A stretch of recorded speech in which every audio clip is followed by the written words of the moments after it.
Focus, the show that zooms in on all things JW, bringing the governing body and its teachings and policies under microscopic scrutiny. Over the weekend, TV audiences in America were treated to the most thorough expose yet of Watchtower's systematic cover-up of child sex abuse. The Witnesses, a two-part special on the Oxygen Network, brought together compelling first-hand testimony from abuse survivors together with clear documented evidence to show unequivocally that the Jehovah's Witness leadership has been failing children for decades, and it is up to the authorities to do something about it.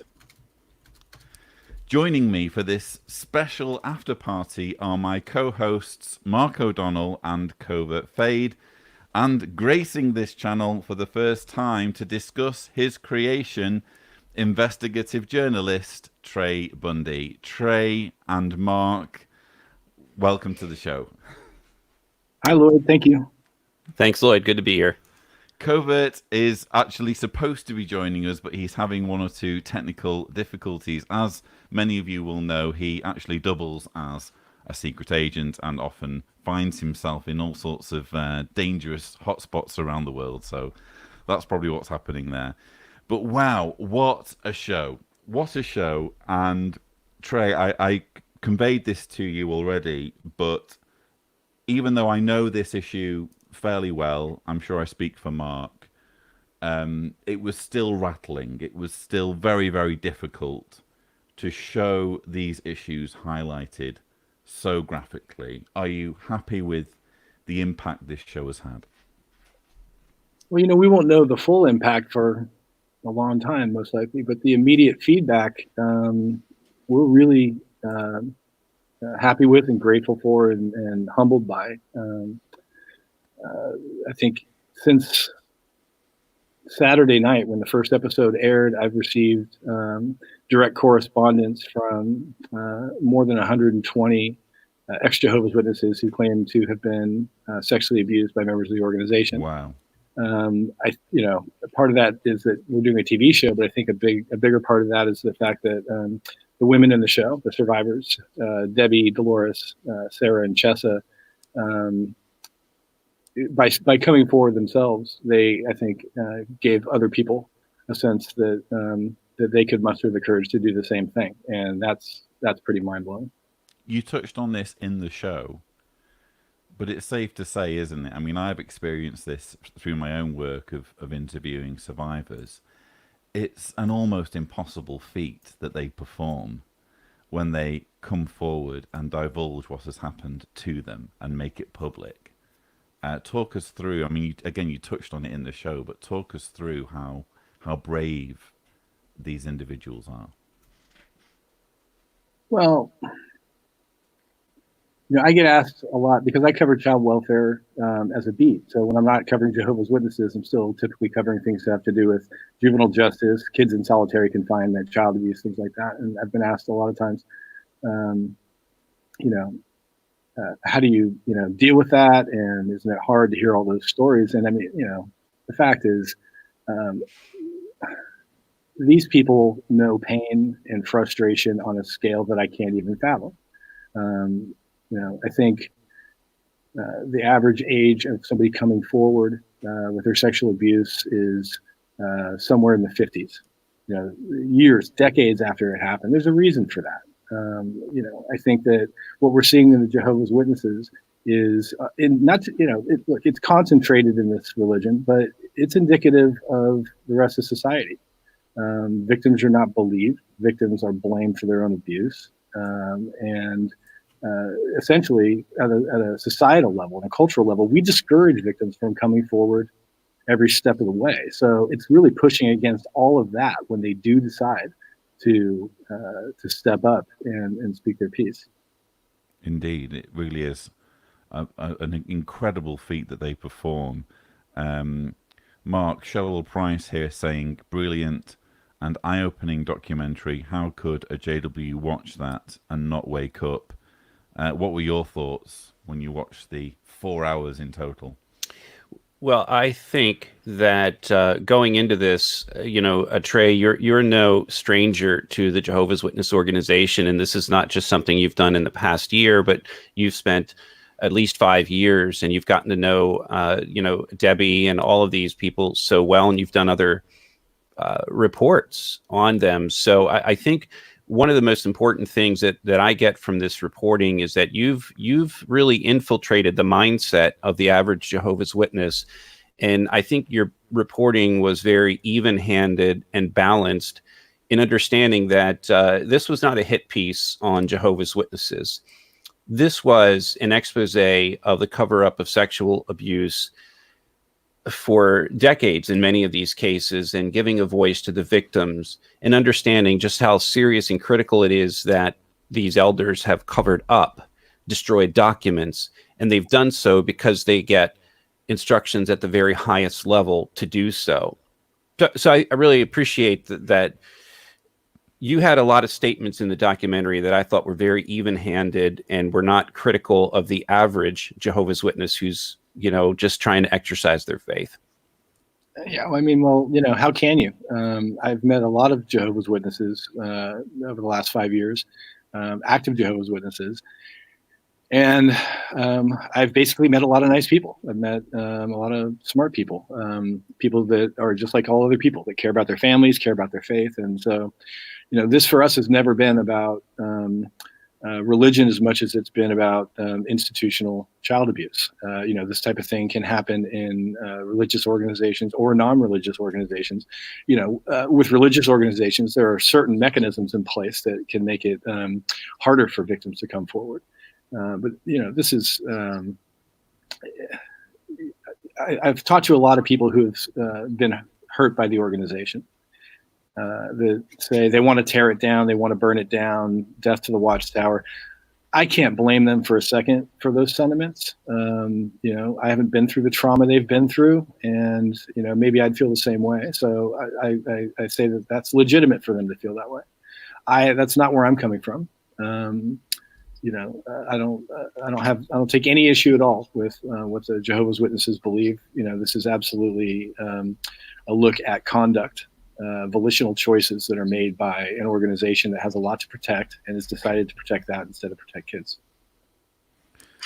I think we're going to get this question a lot, or you're certainly going to get this question a lot, Trey. So we may as well deal with it straight off.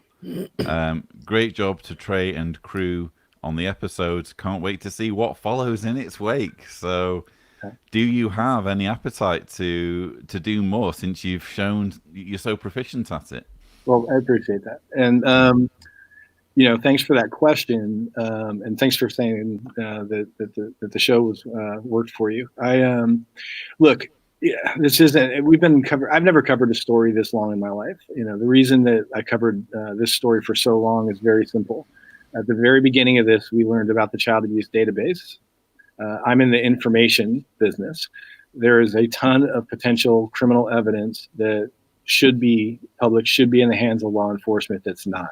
So I've not stopped reporting on this because thus far I have not accomplished what I think my organization needs to accomplish as a matter of honoring our mission to give people information that is crucial to public safety. So, I'm going to keep following this. I'm going to follow the news that will inevitably pop up all over the world. I'm going to be working out some stories of my own. And as far as more episodes of this show, it is definitely possible. It's something that has been discussed, but we really would need to figure out what's next to say that we haven't said yet. There are a lot of abuse survivor stories out there. They're all important. But how can we really push the ball forward and move the needle on this story in a significant way and tell people things they don't know yet? It'll come down to that. Trey, I wanted to ask you, when I first met you, I wasn't familiar with Reveal News and the Center for Investigative Reporting. I was very impressed to learn some things, and maybe you can tell our viewers that, as I understand it, Center for Investigative Reporting is a nonprofit organization. And of course, you released an article this morning on Reveal News, among others. and you notice that there's not a bunch of advertising all over this. And I'm sure you could explain the reason for that, but we have lots of great coverage from great journalists that are obviously filled with ads, whether it's the Atlantic or the Inquirer or others. Can you tell us a little bit about the Reveal News and the organization you work for? So the Center for Investigative Reporting is the oldest nonprofit investigative news organization in the country. So we were founded in 1977. And since then, we've morphed and changed. But we always do deep dive investigations, stories that take anywhere from 2 months to 2 years. A lot of what we do is, we call accountability reporting, which is essentially holding powerful individuals and institutions accountable. It's expensive work. It takes a long time. We are a nonprofit, and so, we get grants from foundations and things like that. We have membership. We're very much like public television, things like that. The way we distribute our stories, obviously, we have the website, which is revealnews.org. We do video projects and television in all formats. We've produced documentaries for Netflix. We produce episodes of 60 Minutes, Frontline, segments for CNN and the PBS NewsHour. We partner with magazines. Sometimes our stuff runs in the Washington Post or the Associated Press. When we're talking about a print story, Reveal is the platform that we own. And Reveal is a 1 hour investigative reporting show on 500 public radio stations around the country every week with new stories, new investigations. So that's who we are and kind of how we get our stories out. Marvelous. And it's a really important work that you're doing. I know it seems like an eternity now, but obviously we were all together, the three of us, at the Reveal conference in London back in 2017, and very clear parallels were drawn with the work done by Spotlight. Obviously, Mike Resendez was there. He didn't have the opportunity to jump on camera and expose the Catholic Church in the very kind of, you could say, visceral, forensic way that you've been able to do that. I mean, surely it must be very gratifying to be able to use the medium of television to tell this important story. Sure. Well, the first package of stories we did, I think, was around Valentine's Day in 2015, and we did, a 5,000 word text piece for the website. We did one of the very first Reveal episodes for radio, and we did a PBS NewsHour segment, and that was great. But we wanted to keep figuring out ways to tell stories, and since then we did a story in virtual reality.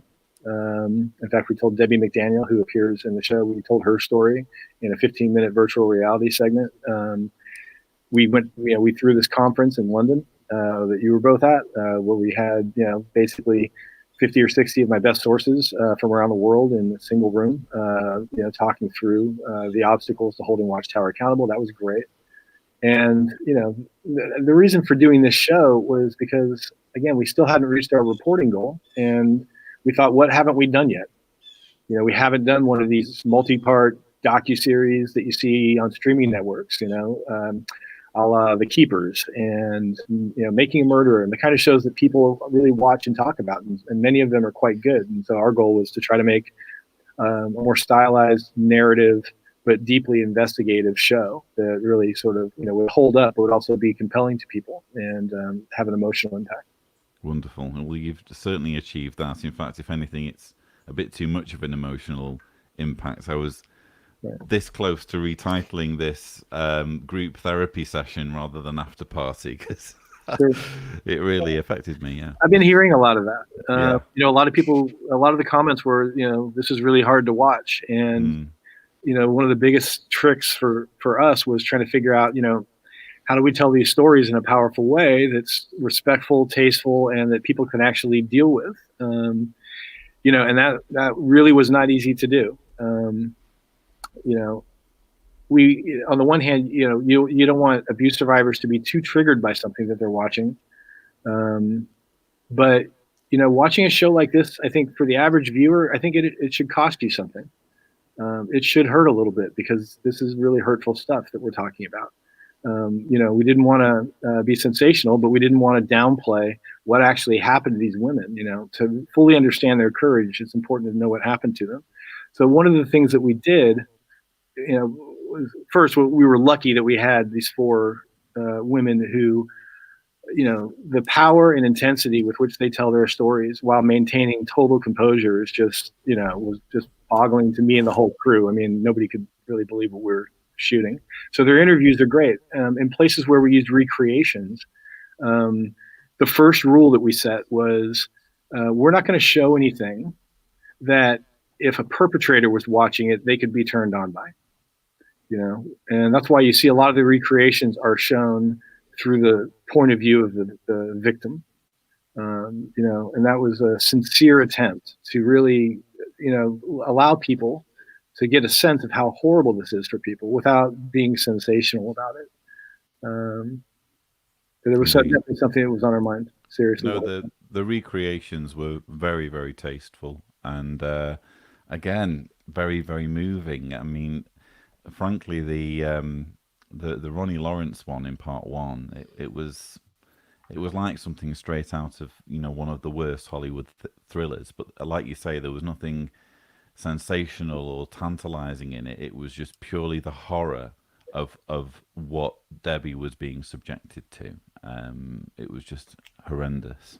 We're gonna try and take some voicemails. I put a call out earlier.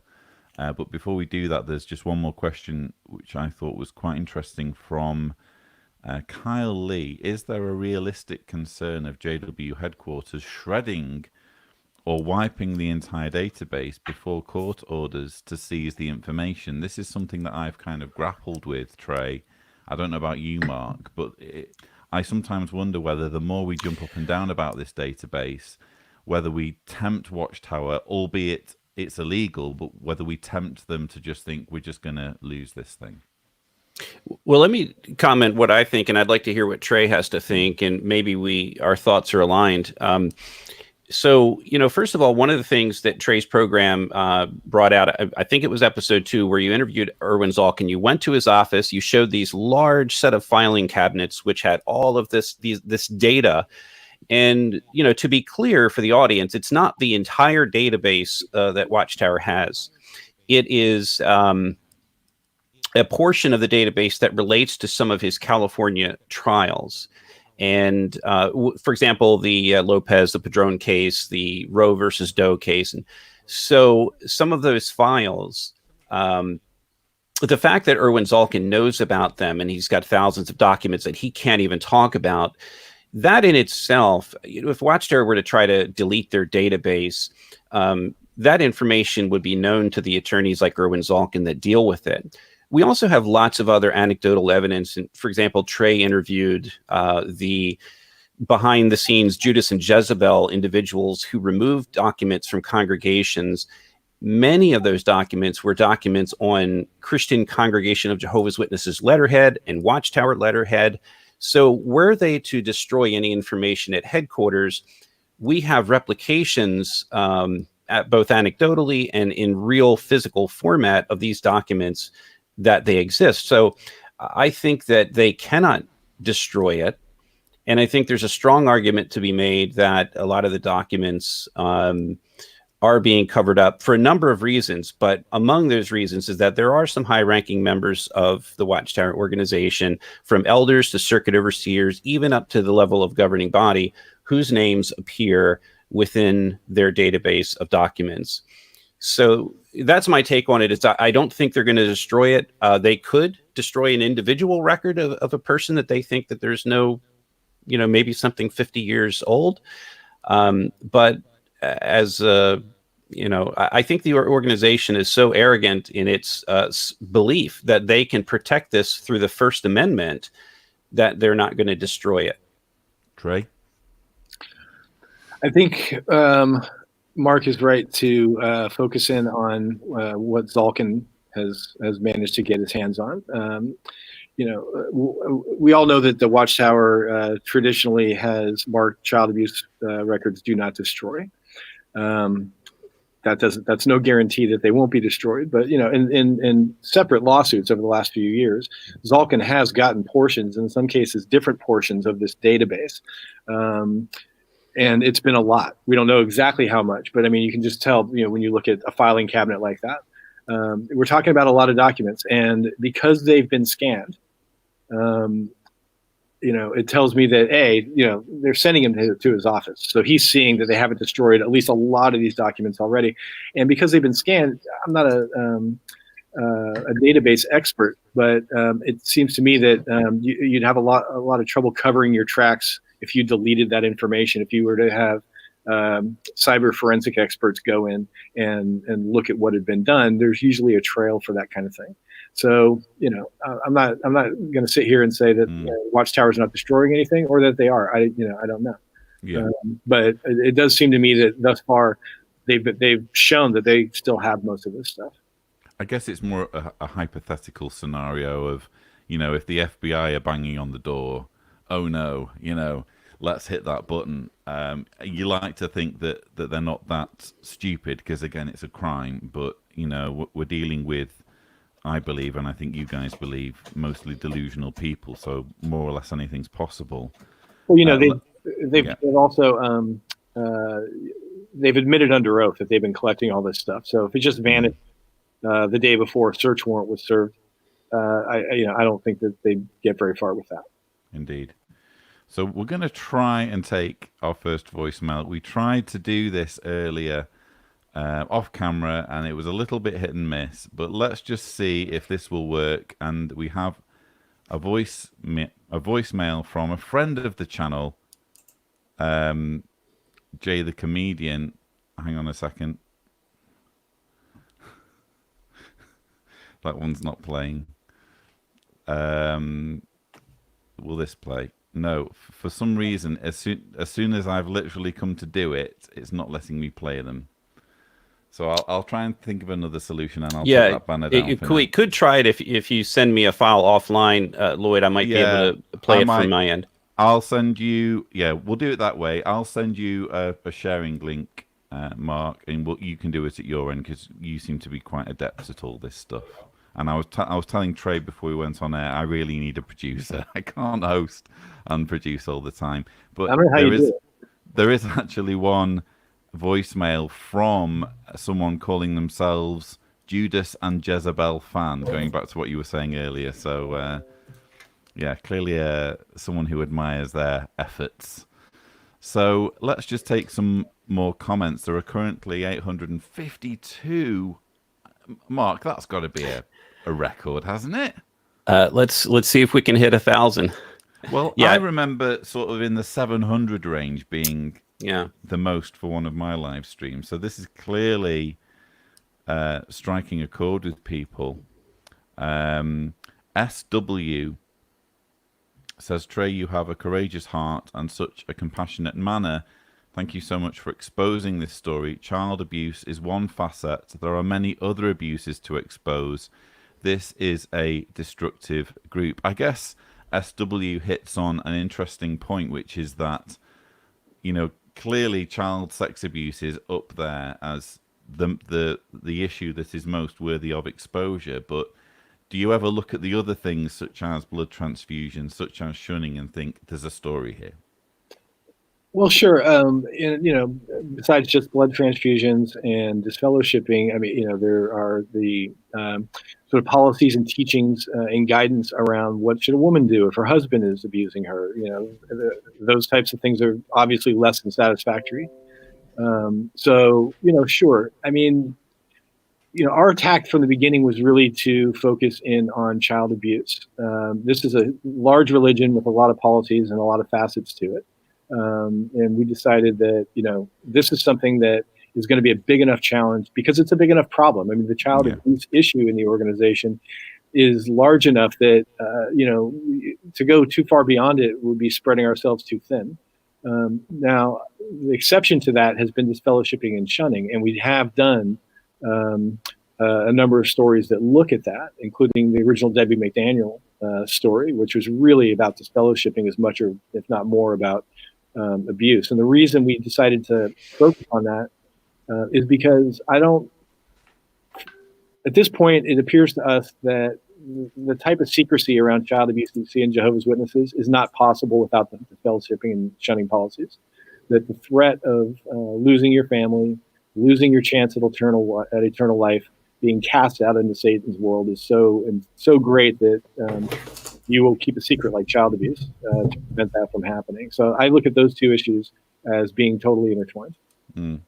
True, although I guess blood transfusions, I'm sure you'd agree, actually someone dying as a result of Watchtower's policies Absolutely is also abusive. Do you think that with the way you've titled it, The Witnesses, do you think that you might be giving yourself an opportunity to incorporate some of these other areas in the future? I mean, I hadn't thought of it in those terms. Sure. I mean, it's a pretty broad ranging title. Yeah. And it's a title that speaks to a number of different, pieces of this, the two witness rule, the witnesses who, the elders who are witnesses to this after the fact and who don't speak up about child abuse cases. I mean, there are a lot of ways to look at it, but, my intention right now is not to broaden this significantly unless it really comes about in an organic way. To be perfectly honest, I think that there's a ton of work to be done, and I hope not just by me, by other reporters around the country and around the world on the child abuse issue. Yeah. Indeed.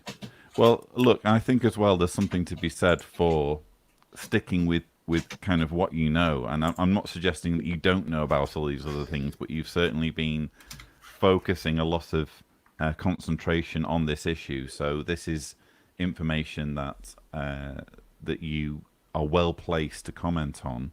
I understand Mark has got the voicemails. So Mark, which is the first voicemail that you want to play us, and I'll put the banner up. Well, okay, I haven't listened to these yet, so I can just go with Jay the comedian if you want to. Yeah, so have you got your voicemails, your share screen set up?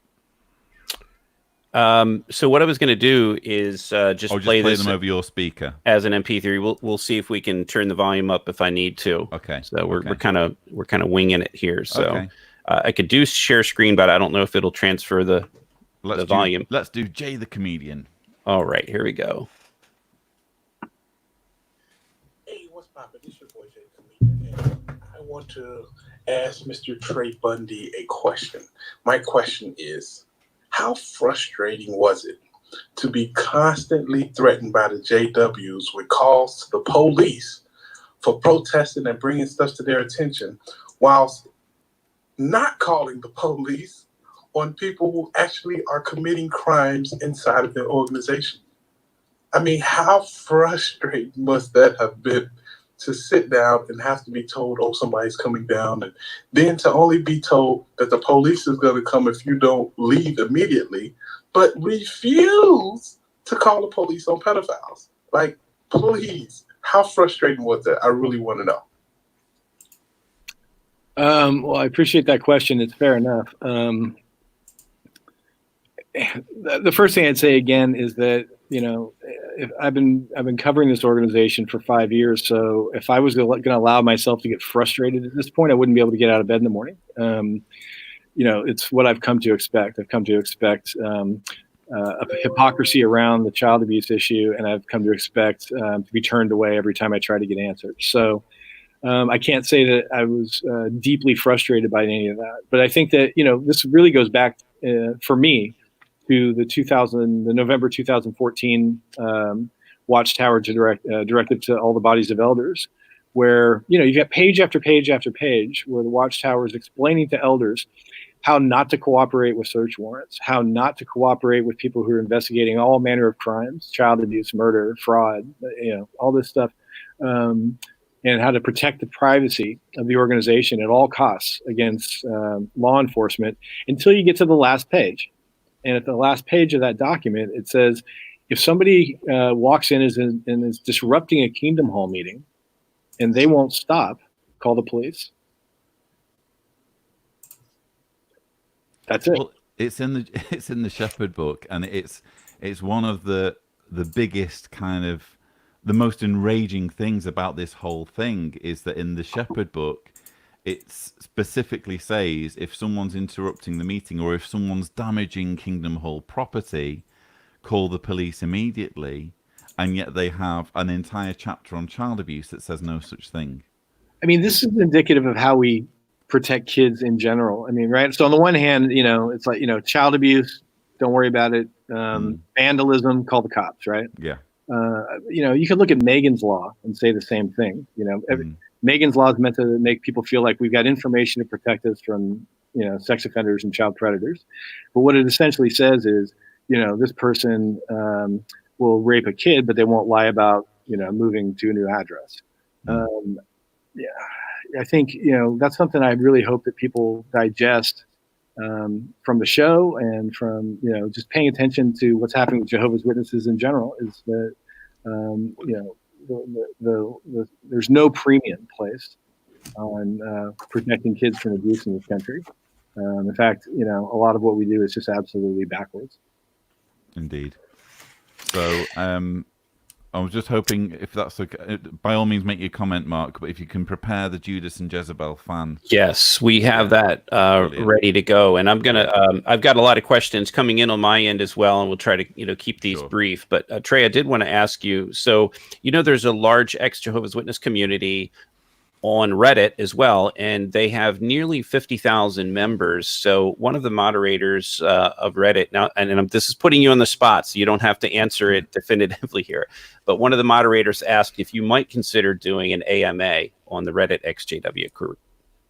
Yeah, I might consider doing that. Everything that I do sort of has to filter through my editors and our distribution and engagement team, the people that handle promo for our stories and how we get them out there. But if that person who might be interested can just send me an email at tbundy@revealnews.org. Okay, there we go. That's the answer. So we'll go to another comment here. So we've got, let's see, Judas and Jezebel. Let's see what they have to say. It's not them. I think it's a fan. Well, yeah, sorry. Let me get the volume up here so we can hear this. Give me just a second. The voices aren't disguised. All right. So let's see here. Let's get back to our volume here. We're going to... doing this producer list, as Lloyd said. There we go. Is that loud enough? Okay. Yeah. All right, let's start the message. Hi, Lloyd. Hi, Trey. Thank you both and everyone else so much for bringing this documentary to reality. And I just want to ask you guys a question, and I want to hear your opinion about it. Do you think what's happening in Pennsylvania right now, coupled with all the negative publicity that's going on, do you think this will eventually cause the governing body to declare the Great Tribulation? All right, thanks. Hi, Lloyd. Hi, Trey. Thank you. I think that's a question for you guys. You know a lot more about the Great Tribulation than I do. Right. Well, okay. Trey has very, very astutely ducked that one, but yeah. So the Great Tribulation. Here's the problem with the Great Tribulation and using that card. Once you've played it, you can't unplay it. And once you've played it, what you've said is, it's not years, it's not months, it's days. It's don't they use, correct me here, Mark, it's like the pangs of a pregnant woman or something like that. Once the Great Tribulation starts, it's basically Armageddon time. So you can't declare the Great Tribulation and then months go by, and then years go by, and it's still the Great Tribulation. We're years into the Great Tribulation, and wouldn't you know, it's not that much different from the last days. So once they've played that card, they're on very shaky ground. And it's a doctrinal question. And the important part of that, the work that we do, is that we don't answer doctrinal questions. We try to, like Trey does, report the news and as accurately as possible. So we don't speculate on what doctrinal question, though. Well, it certainly is. And I think it speaks to the vagueness of the language of Jehovah's Witnesses and their leadership. And I know, Trey, you've probably experienced when you read these letters and you see how confusing it is. Nothing is black and white in these letters. It's it obfuscates, it's vague, it's fuzzy. And they do this song and dance with this, we abhor child abuse thing. And we, for example, they say, well, we obey mandatory reporting laws and report to the police as they told you. And as they told the USA Today on Saturday, when they reported on the grand jury investigation, they said, we obey these mandatory reporting laws and we'll be happy to contribute to any improvements in our policies. But that's the same thing they told the Australian Royal Commission. And they don't tell their followers that what they're doing is using these loopholes in mandatory reporting law in order to escape mandatory reporting. So, they essentially what happened in Montana was they got off on a technicality because they said, oh, look, we obeyed mandatory reporting law. We were allowed to use that loophole. So it's that kind of language that not only is pervasive inside their doctrines, of faith, but it's pervasive in their standard of legalese speech that they use to talk to people like you, Trey. Well, it takes everybody's eye off the ball, that kind of language, particularly in court. So, when you start to argue about, whether a privileged communication that doesn't need to be reported to the police was a confession, or it was, somebody confiding, or maybe it was, maybe it wasn't. And, what is a confidential spirit? I mean, lawyers fight about that kind of stuff all day. And when lawyers fight, they're not fighting for the truth. Lawyers are fighting to win. That's what a court case is. A court case is not a search for the truth. It's a fight. And whoever fights the best wins. So, the truth is that child abuse doesn't get reported. So as far as from where I'm sitting, that's the bottom line. That's the end of the argument. When you've got known child abuse, you have somebody who's still a danger to kids, you're not reporting that to secular authorities, then it doesn't really matter, why you're not doing it. The kid's not asking, why didn't you do it? Oh, for spiritual reasons? Okay. Don't bother rescuing me then. Don't bother saving my friends. You're never going to hear a kid give a damn why something was reported or not reported. They're gonna hold on for dear life and hope that somebody saves them, and that can't happen as long as the stuff's kept quiet. Indeed. Let's move on to, I think Carrie, Mark, has 2 recordings there. So if you play the comment one first, I've marked it comment, and then play the other one, which is the question. But just to note, we have gone past 1,000 viewers. So this is a record-breaking live stream at this point, and thank you to all of you who are contributing to that. We'll try and incorporate as many questions and comments from all of you as possible, but please do bear with us given the fact that there's 1,000 of you. So the comment from Carrie, please. Okay, so we're going to do Carrie comment first, and then Carrie.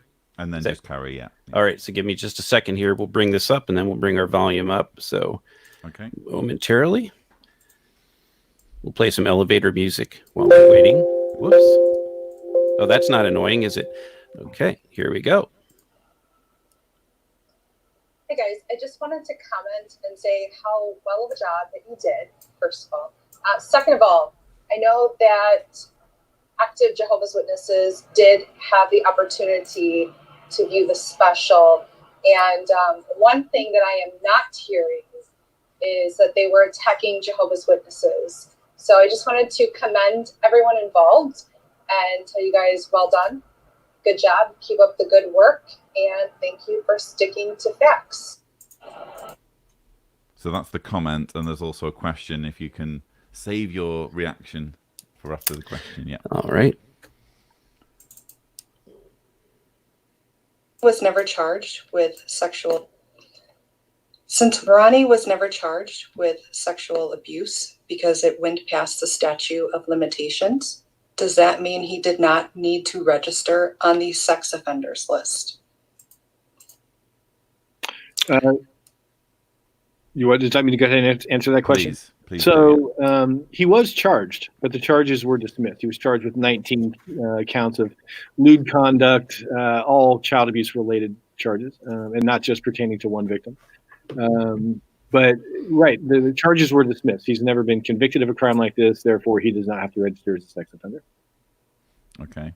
And I think that's a point. I want to bring this point out too, and maybe some people have some questions about this. So when a child abuser goes to prison, they don't automatically show up on the list, on Megan's list, or on the list of predators on the websites that are maintained by the federal and state government. So usually it's when they are released from prison that their names then appear, because at that point the public is notified.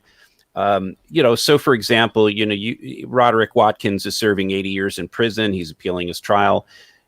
He would not appear on that list of predators because he's currently incarcerated in prison, but people can still get notified in any state by going to Arkansas, for example, and saying, please notify me of his movements. If he is transferred to a courthouse, for example, for a hearing, you will get notified. If he's transferred to another facility, you will get notified. And this is particularly for the survivors or the victims of these individuals.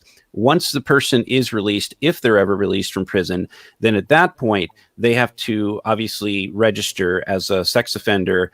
And then that data will follow them wherever they move. They're required to update their address and their work information. If they have 2 locations they live at, you'll see both locations or more. They have jobs, they got to register that. So there is a whole process involved in that. Let's go to the next comment. And while Mark, this is Kim Lewis, Mark. And while Mark's finding that, just nice to... Now, the 2 voices sounded slightly different, even though they were both called Carrie. So just in case I've made a horrible mistake there and assumed it's the same person, I do apologize. But I liked in the first comment how Carrie mentioned that the feedback that she's so far getting, Trey, is that when witnesses are watching it, they're not sensing as though they are being attacked as individuals. That's surely a huge thing that you were going for. Absolutely. I really hope that's true. I mean, I'm not to doubt what she's telling us, but we don't know how representative a sample of active Jehovah's Witnesses she's looking at there. But yeah, I mean, we absolutely want people to see that we're attacking the conduct. We're not attacking the people. We're not attacking the belief system, but we are scrutinizing the conduct. And that's actually, that was a thrilling comment to hear. Yeah, indeed. And there's another, I think, question this time from Kim Lewis. Okay, let's go to Kim Lewis. Lloyd, I'd love you to ask him if there's anything we can do as Jehovah's Witnesses, past Jehovah's Witnesses, that we can do to help bring this more to light besides some of the local protests that we're able to do in state. Period. Sorry. Is there anything we can do collectively that would continue to sign petitions, something we could do with our governments, local congregations, anything that you think or he believes that could help moving this initiative forward? That's a great question. I sense a lot of frustration sometimes, Trey, from ex-Jehovah's Witnesses who watch videos, they maybe watch your show, they read articles in Reveal, they see that there's so much at stake here and they want to get involved. They maybe don't feel like they can jump on YouTube or they can be public, as it were, but they want to be able to do something. So what would be your advice? My first advice would be everybody needs to remember that it is not their job to stop child abuse. That's a big job. It takes a lot of people doing a lot of little things. So I think a lot of people don't even get started because they're not imagining that they can do anything that's big enough. That they have to do something that's so big. What can I do? Like, they go back to school and become a lawyer. Like, what do I? It doesn't take that. I think what people can do about this issue is what people can do about any other issue that they're upset about. Just exercising their basic rights as a citizen. Obviously, protesting, which Kim mentioned. Some people do that. But beyond that, you can write letters to your representatives at the state level. In Congress, at the local level, you can call their offices. You can let people know that your vote depends on their attention to this issue. You'd be surprised how people in Congress and state legislators don't get as much mail as you think. So you can push that agenda. You can talk to law enforcement in your area and ask them, if you know about perpetrators, you suspect perpetrators, whether in a Kingdom Hall or not, and you can check with them. Cops typically want to work with the community on what the community is concerned about. If police feel like the community is concerned about child abuse or child abuse in a specific institution, they may not just be able to walk in and take what they want and fix the problem right away, but they'll pay attention to you. Those are the things that are at the fingertips of any citizen. Is really reaching out to your representatives, the government agencies that are in charge of protecting the community. But beyond that, it's different for everybody. What's your skill set? When it comes to protecting kids, nurses and teachers and firefighters and doctors and social workers. If you're talking about getting serious about protecting kids, then you can become a lawyer or a social worker or any number of other professions. There are a lot of things that you can do in this world, and it depends on how much of a cost you're willing to pay. But I think the big message for people is that if everybody did a little bit, these problems would become drastically, radically better in a shockingly short time. Yeah. I think start with something small and see how far you want to go. Very well said. But I like your message there. Don't think that it's down to you to stop it. It's very much the powers that be that need to step up here. And we have a message there from Laura. Mark, if you can bring that one up. Certainly can. See if we can. Let's get Laura her from queued the UK, up. no less. So. Yeah, I'm kind of curious if this is our good friend Laura Waring. I guess we'll find out. Okay. In a few seconds here. Let's bring our volume up.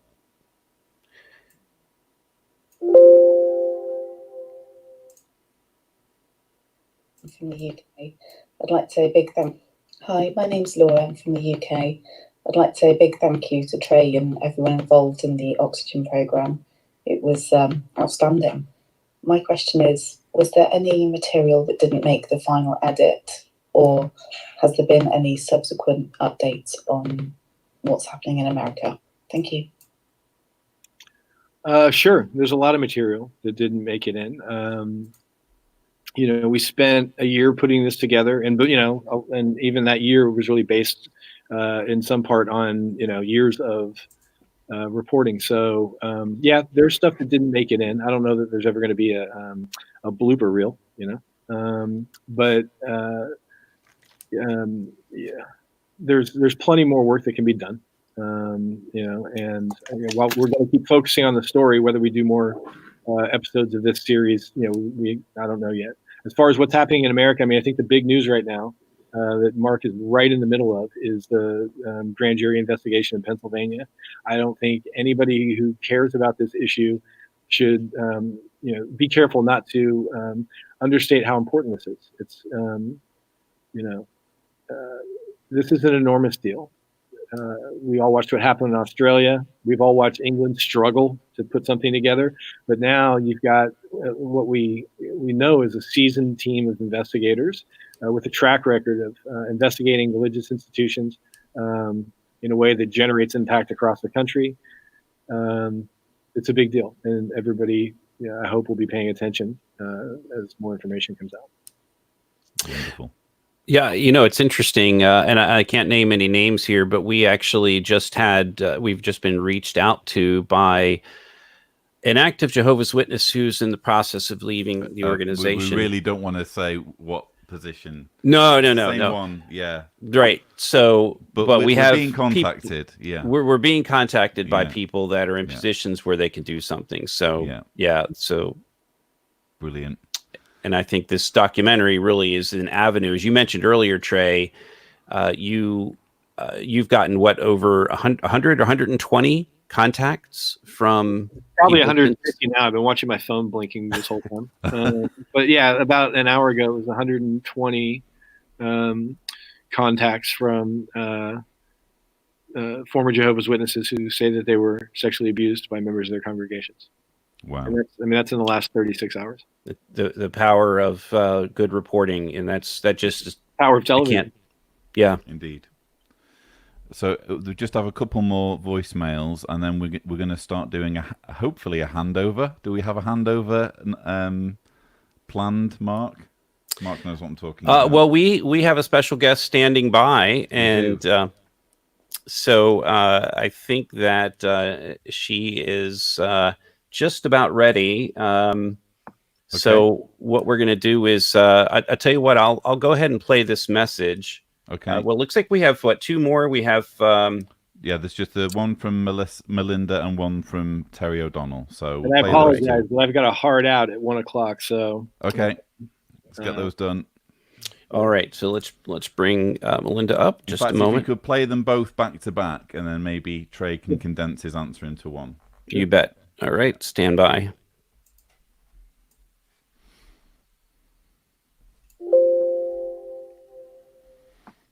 Local jails, and I remember in the 80s when there was a real push from the society for the brothers to go to local jails and prisons to study with prisoners. And I can remember on Saturdays, most of the elders would go, that's where they spent their time in the field service, was studying with prisoners in the local jails and prisons. I know that my ex-husband did that for several years, and they had a great success of bringing in a lot of convicts, I guess you'd say, into the organization. And I've always wondered if there was a connection to the amount of pedophiles that came into the organization during that time, due to the push that the organization was telling or pushing the agenda for the brothers to go to these places.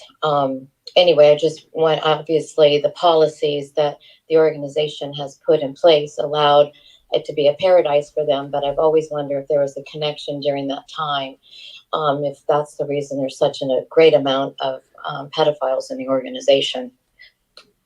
So that's Melinda, and then we also have Terry O'Donnell's question. What's the most significant thing that's happening? The Pennsylvania court thing, the documentary. Can we really get optimistic that more witnesses are going to wake up? And if so, why? What's going to change it? Okay. To the first question about visiting witnesses in prison, look, I can't speak very intelligently about that, but I'd be shocked if that was a significant factor in the amount of child abuse that happens, in the Jehovah's Witnesses religion. I don't mean to be dismissive of the question, but that's really all I've got on that. There is an entire chapter on it in the Shepherd book on bringing people in from prisons, so it is a big thing. Yeah, but how many people anyway? I'd be interested to see some data on that. Yeah. The second question: what's the most significant thing that's happening right now? I mean, clearly, it's not one thing. It's a collection of things. It's the documentary coming out. Our hope is that it raises the exposure of the story. The ICSA hearings upcoming in England, the Pennsylvania grand jury investigation, the civil lawsuits being filed in New York against the Watchtower under the window there. The fact that a couple dozen other states are changing their statute of limitations or opening windows or talking about doing that. More lawsuits coming forward. I mean, there's a lot happening right now. How do we know other people are going to come forward? How do we know that this is going to wake people up? I don't know how many people it'll wake up, but I do know that over time, I hear from people who tell me that it was what they learned from people outside the organization that woke them up, not from inside. And I'm already hearing from abuse survivors coming forward, people talking about how their parents were watching it last night, even though their parents are still in. So I don't think there's any question that people are going to keep waking up and coming forward. And I don't usually use the word wake up. I don't, I've never been in an organization like Jehovah's Witnesses, so I can't claim to know that it's like being asleep. But some people do choose. I'm aware that some people do choose to leave the organization because the conduct of the organization has become something they can't live with anymore, and that's fair enough. Okay. Thank you so much for answering all those voicemails, and thank you to Mark for sorting out a way of listening to them. But Mark, I understand we have a special guest joining us, and I'm hoping we can do a bit of a crossover so that Trey gets to say hi. Yeah, so we would like to bring in Chesa Mannion, who was featured as one of the survivors of abuse in the Oxygen documentary. So, Trey, thank you so much for interviewing Chesa. We know that she's got a great reputation as a former witness who is an advocate for victims of child abuse. She's done protests. She's done a lot of writing and making videos. So we're going to bring her in just a second. And I think, Lloyd, you may have her in the studio waiting. Just waiting to see her pop up, and then I will immediately and her across to the screen. For viewers that haven't seen the program yet, or maybe just seen part of it, Chesa is a survivor of abuse, and she actually was friends with, her family was very good friends with Stephen Lett, a governing body member who actually encouraged Chesa's father to become one of Jehovah's Witnesses.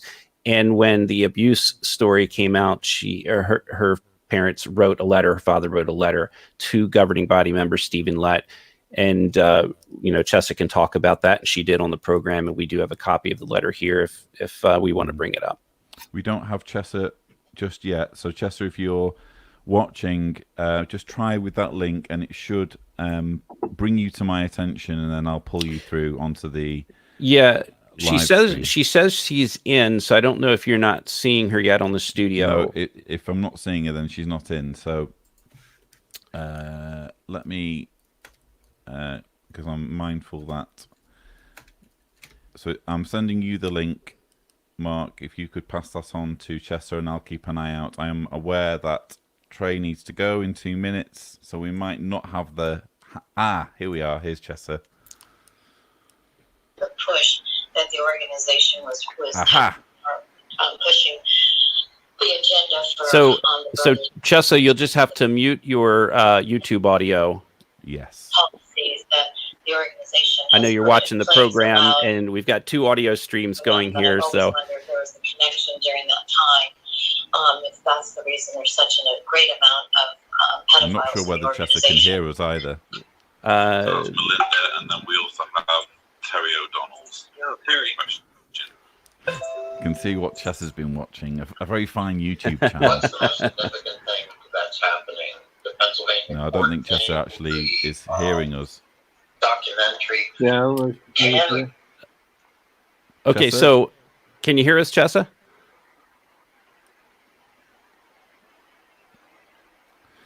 Well, let me, while she's getting that sorted out, just one final question. I know you have to go, Trey. A lot of people are asking questions, and there's some things I don't think you can answer, but a lot of people ask about that initial time you received that document dump. And I know you can't reveal sources, but is there anything you can tell us about what that was like, or the type of individual it came from? In other words, is there some general piece of information that you could say, this is a former witness that dropped this July 1st, 1989 letter and all of this other information, how this whole investigation came about? Is there anything you can tell us about that? I think it's a little less interesting than you might think, because, I'm not the first person to get the 1989 Watchtower document. We have gotten some documents that had not come out before. We have looked at cases that were subsequent to that hadn't been reported on before, gotten court documents. But, it was a matter of somebody who, was angry about the child abuse files and the child abuse policies. And, they were looking for somebody who would take the story. But I don't have a much of a dramatic take on it besides what you saw on the show. Okay. And look, I hate to hop in with Chesa, but I actually have to go right now.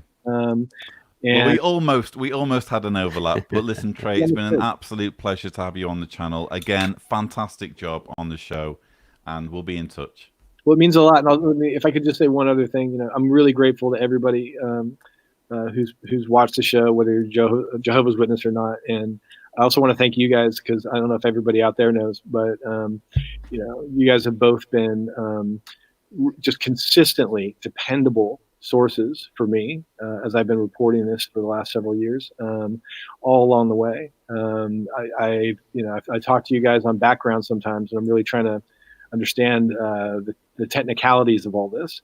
And thus far, we do a lot of fact checking on this stuff. Thus far, you guys have not handed me a bad piece of information, and I'm grateful for it. So thanks for having me, and I hope we can do it again. It's an absolute honor. Thanks so much for joining us, Trey. Pleasure. Thank you, Trey. Bye. So, wow. And then there were two. Well, I say there were two, Mark, but there are also 1,066 who are on the live stream as we wait for Chesa. And it gives me an opportunity to actually acknowledge some very generous super chats, if we can do that. One's about to disappear, but let me read it. Well done, team. This is from SW. Trey, please be part of the Truth About the Truth documentary. Take your place in the timeline and highlight the importance of your tireless work. So, look, I won't comment on the truth about the truth, but put it this way. Trey is a legend when it comes to exposing these issues. And if we can have him on, we will have him on. I guess that's all I can say. But yeah, what an amazing job he's done. I think we might be able to... Chesa, can you hear us? Yes. So you can hear us, but we can't hear you. So what you need to do, Chesa, is there's a little cogwheel somewhere that might say cam mic. And it could be that you just need to select your device of choice so that we can hear your thoughts. We're starting to hear you now. We heard something. We're hearing you very, very faintly, as if from another room. Yeah, you might still have your YouTube on. Yeah, so if you have a YouTube tab, try and mute it if you can. As much as I enjoy hearing the sound of my own voice. So if we can't get it resolved, so what you could do, Chesa, is you could call my cell phone and I can put you on speaker and we can use the camera and we can play the speaker and you can still talk. I don't know whether that's going to work technically. That might. Anyway, Chesa's going to keep trying with her audio. Let me just get through a couple of extra super chats. Rian Vistia Compia, I don't know whether I've done justice to the pronunciation, says, thanks for the great work. Is it possible to watch the documentary in the Netherlands? The Facebook link is out of order and on YouTube is not available in the Netherlands. So, Rian, all I can suggest really is, first of all, there is an app that you can download that might allow you to watch from the Netherlands. Let me just get the name of it. It certainly works for the UK, and it's HeyU. So HAYU enables you to watch the show. You could also, if you're technically minded, get a VPN, and that will allow you to watch the links that I've put in the description. So that's the only suggestions really that I can think of. I need to as well. Chesa, can you hear us yet? Yeah, you can hear us. You're just trying to sort out the audio. Well, thank you for joining us. I'm honored to have you on the channel. Just keep plugging away with your mic, and as soon as we hear your voice, we're going to drop everything. Truth Seeker Atheist, with a very generous super chat, says, as Watchtower increasingly comes under scrutiny and backed into a corner, can you see them becoming radicalized and pose a threat to homeland security? Is this conceivable? I don't think that they will ever I don't know what Mark thinks, but I can't see them ever becoming a threat to Homeland Security into.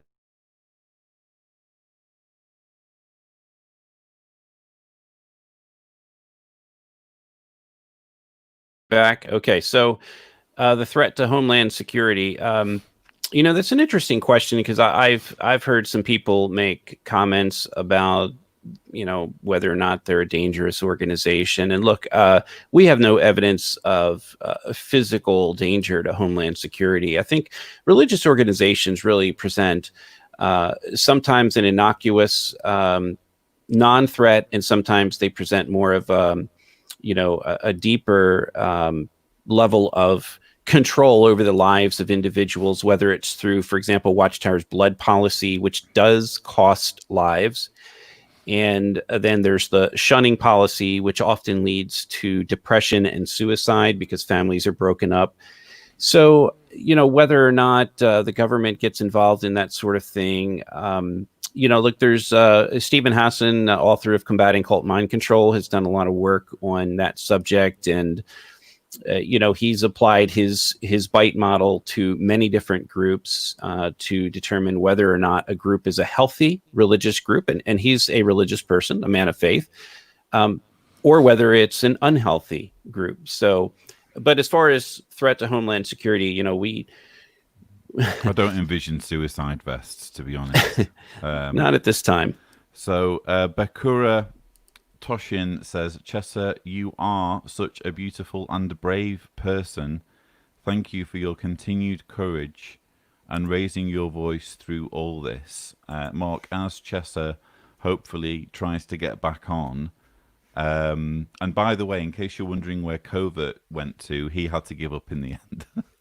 The gods are not looking favorably on us today, viewers. But yeah, look, Mark, I don't know what you thought, but for me, the part of part 2 that dealing with Chesa's story, and particularly the indifferent response from Stephen Lett, was one of the most compelling parts of the entire show for me.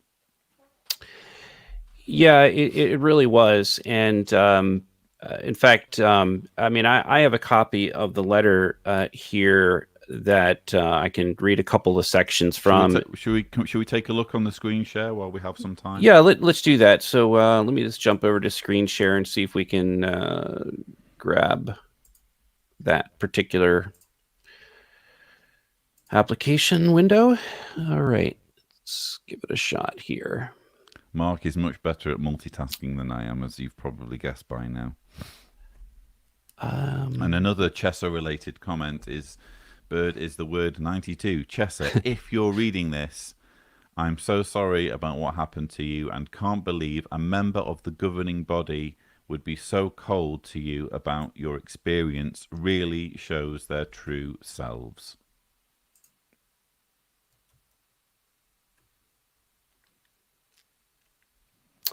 Yeah, these messages of support are just, really amazing here. JP saying, I recall Lett totally ignoring the substance of your dad's letter. Lett's cold, evasive response had to be devastating. Shame she's not here to comment. Are we hoping she'll come back? Mark? Yeah, I think what's going to happen is she's not getting her mic working, but I think at the very least we could have a conversation where she can hear us and let's see here. Maybe she can respond in smoke signals, or well, we can try having her call and just putting on speakerphone and see if that works. If it doesn't, it's nothing lost here. So let's give that a shot, and I'll see if the picture is giving us a little trouble coming up here. So we'll just try this.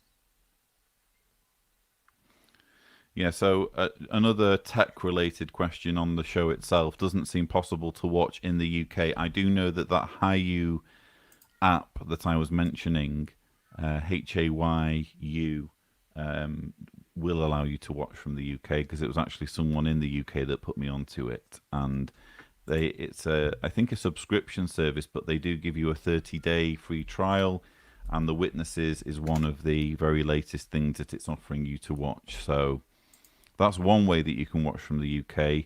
Alternatively, there is the option of getting a VPN and pretending you're in any country, but especially the US will allow you to watch, because I think that everything seems to be calibrated for viewers in the US. Okay, so do you have the letter ready? Ah, yes, you do. Ah, Chesa's here. Is she? Hello, right. Chesa. So she's going to try to. She's going to give. I think she's ringing you. Is she? Yes. So let's bring her on here. Okay, Chesa, can you hear us? Yes, I can hear you. Okay, so you're probably going to have to, Chesa, you're probably going to have to mute your whatever speaker you've got going on there. Okay. I hope you'll still be able to hear us, or at least bring the volume down. What we're doing right now is we're trying to bring up your letter, and let's see if we can get that. Yeah, I can bring that up now. Just that comment there from Truth Seeker Atheist. Chesa is a brave, brave person. That letter was damning. Now, I can't hear Lloyd, just to let you know. Okay. Okay, so we're having fun here. So first of all, Lloyd, what I'm going to say, Lloyd, is can you see the letter? Do we have the letter up on screen? Yes, I can. Okay, Chesa, you can see the letter up on screen. So what I'm going to do is probably try to relay some questions from Lloyd or Chesa. First of all, we've got it up on screen. Could you comment a little bit about this letter? You're welcome to read portions of it, or tell us. Hang on. If she's muted the thing, can she not use headphones to hear the questions? I'm not sure how you want me to comment on it. This was a letter that was sent from Stephen Lett back to my father. He wrote him about what happened to me when I was a child, and Stephen Lett ended up corresponding with him through this letter and acknowledging what happened, as well as encouraging us to go to the next district convention. So Chesa, maybe if you took your headphones out, maybe put them back in, and that way we won't hear the volume coming back through. Okay, my headphones are actually Bluetooth, and that's why it's not working. But what I can do is I can mute my mic when you guys are talking, then I can just unmute it when I need to. Does that work? Okay, are you able to hear Lloyd? Hello there. Hello, fantastic. So, thank you so much for joining us, Chesa, and persevering. I guess there's a lot of interest over the letter itself, and actually seeing the letter and seeing the signature from Stephen Lett was one of the most powerful and most compelling parts of the documentary, because it showed very viscerally the indifference and the apathy of the governing body. What was it like to tell your story in such a dramatic way on such a big stage? Well, I never really anticipated anything like this happening. When I talked to David Gambacorta about my story before he published it in the Philadelphia Inquirer, I felt silenced, and I wanted to talk about it. And my dad at that point was still alive and with us, but he was really suffering still from the effects of what happened to me and from the indifference. And so I talked to the Philadelphia Inquirer, and then when I got the opportunity to fill with oxygen, I was just blown away, and I'm still kind of coming to terms with how big it's gotten, and I wish my father was here to see it. But at the same time, feeling the indifference of the governing body, but then feeling the love from all of you is inspiring, and I hope I can give that back in some way as well. It's very inspiring, and I think what was also very impressive, Chesa, was your dignity. Particularly, we had Trey on earlier, and one of the voicemails was talking about how they called the police outside the Kingdom Hall, and in that situation, you're, in close quarters with Jehovah's Witnesses, and yet as an abuse victim, you were very, very poised and dignified, so that when the police came, what could they possibly do other than shower you with appreciation for what you were doing? So that moment as well spoke volumes, I thought.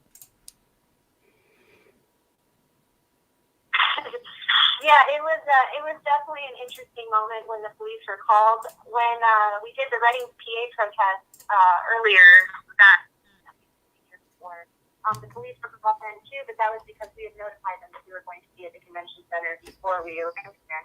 So they kind of anticipating that, but you know, having the police called in Brooklyn and then having that attendant be, you know, he was pretty aggressive. He was walking into my space, trying to like blow me over, you know, into, you know, off the sidewalk, telling me that it wasn't appropriate for me to be there, that it wasn't appropriate for us to be protesting. We had a lot of people that actually came up into our face more than what was shown on television because they weren't appreciative of what we were doing.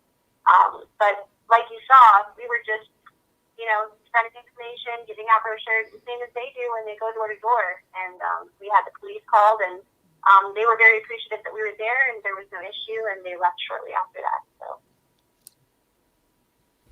No, it was a lovely moment and very powerful moment. Mark, you're very familiar with Chesa's story. Obviously, it overlaps somewhat with the exposure that you got in the Atlantic article. What were your thoughts when you saw the way it was brought out? Yeah, you know, it's very powerful to see Chesa in New York. And I mean, this is the home of Watchtower's headquarters since 1909. And I think Trey mentioned that the assembly hall where Chesa was peacefully protesting was maybe one of the oldest assembly halls in the country. And so there's a lot of historic significance. The attendant who was on camera said, well, this is not an appropriate time. This is the most sacred event. But the reality is that it's a public space. And, you know, in our country, in the United States, we have a right to peacefully protest important issues and not be silenced. And I think, as Chesa mentioned, the police supported the efforts of their group to peacefully protest. In fact, they said something like, just don't go inside. And of course, that was never their intention at all.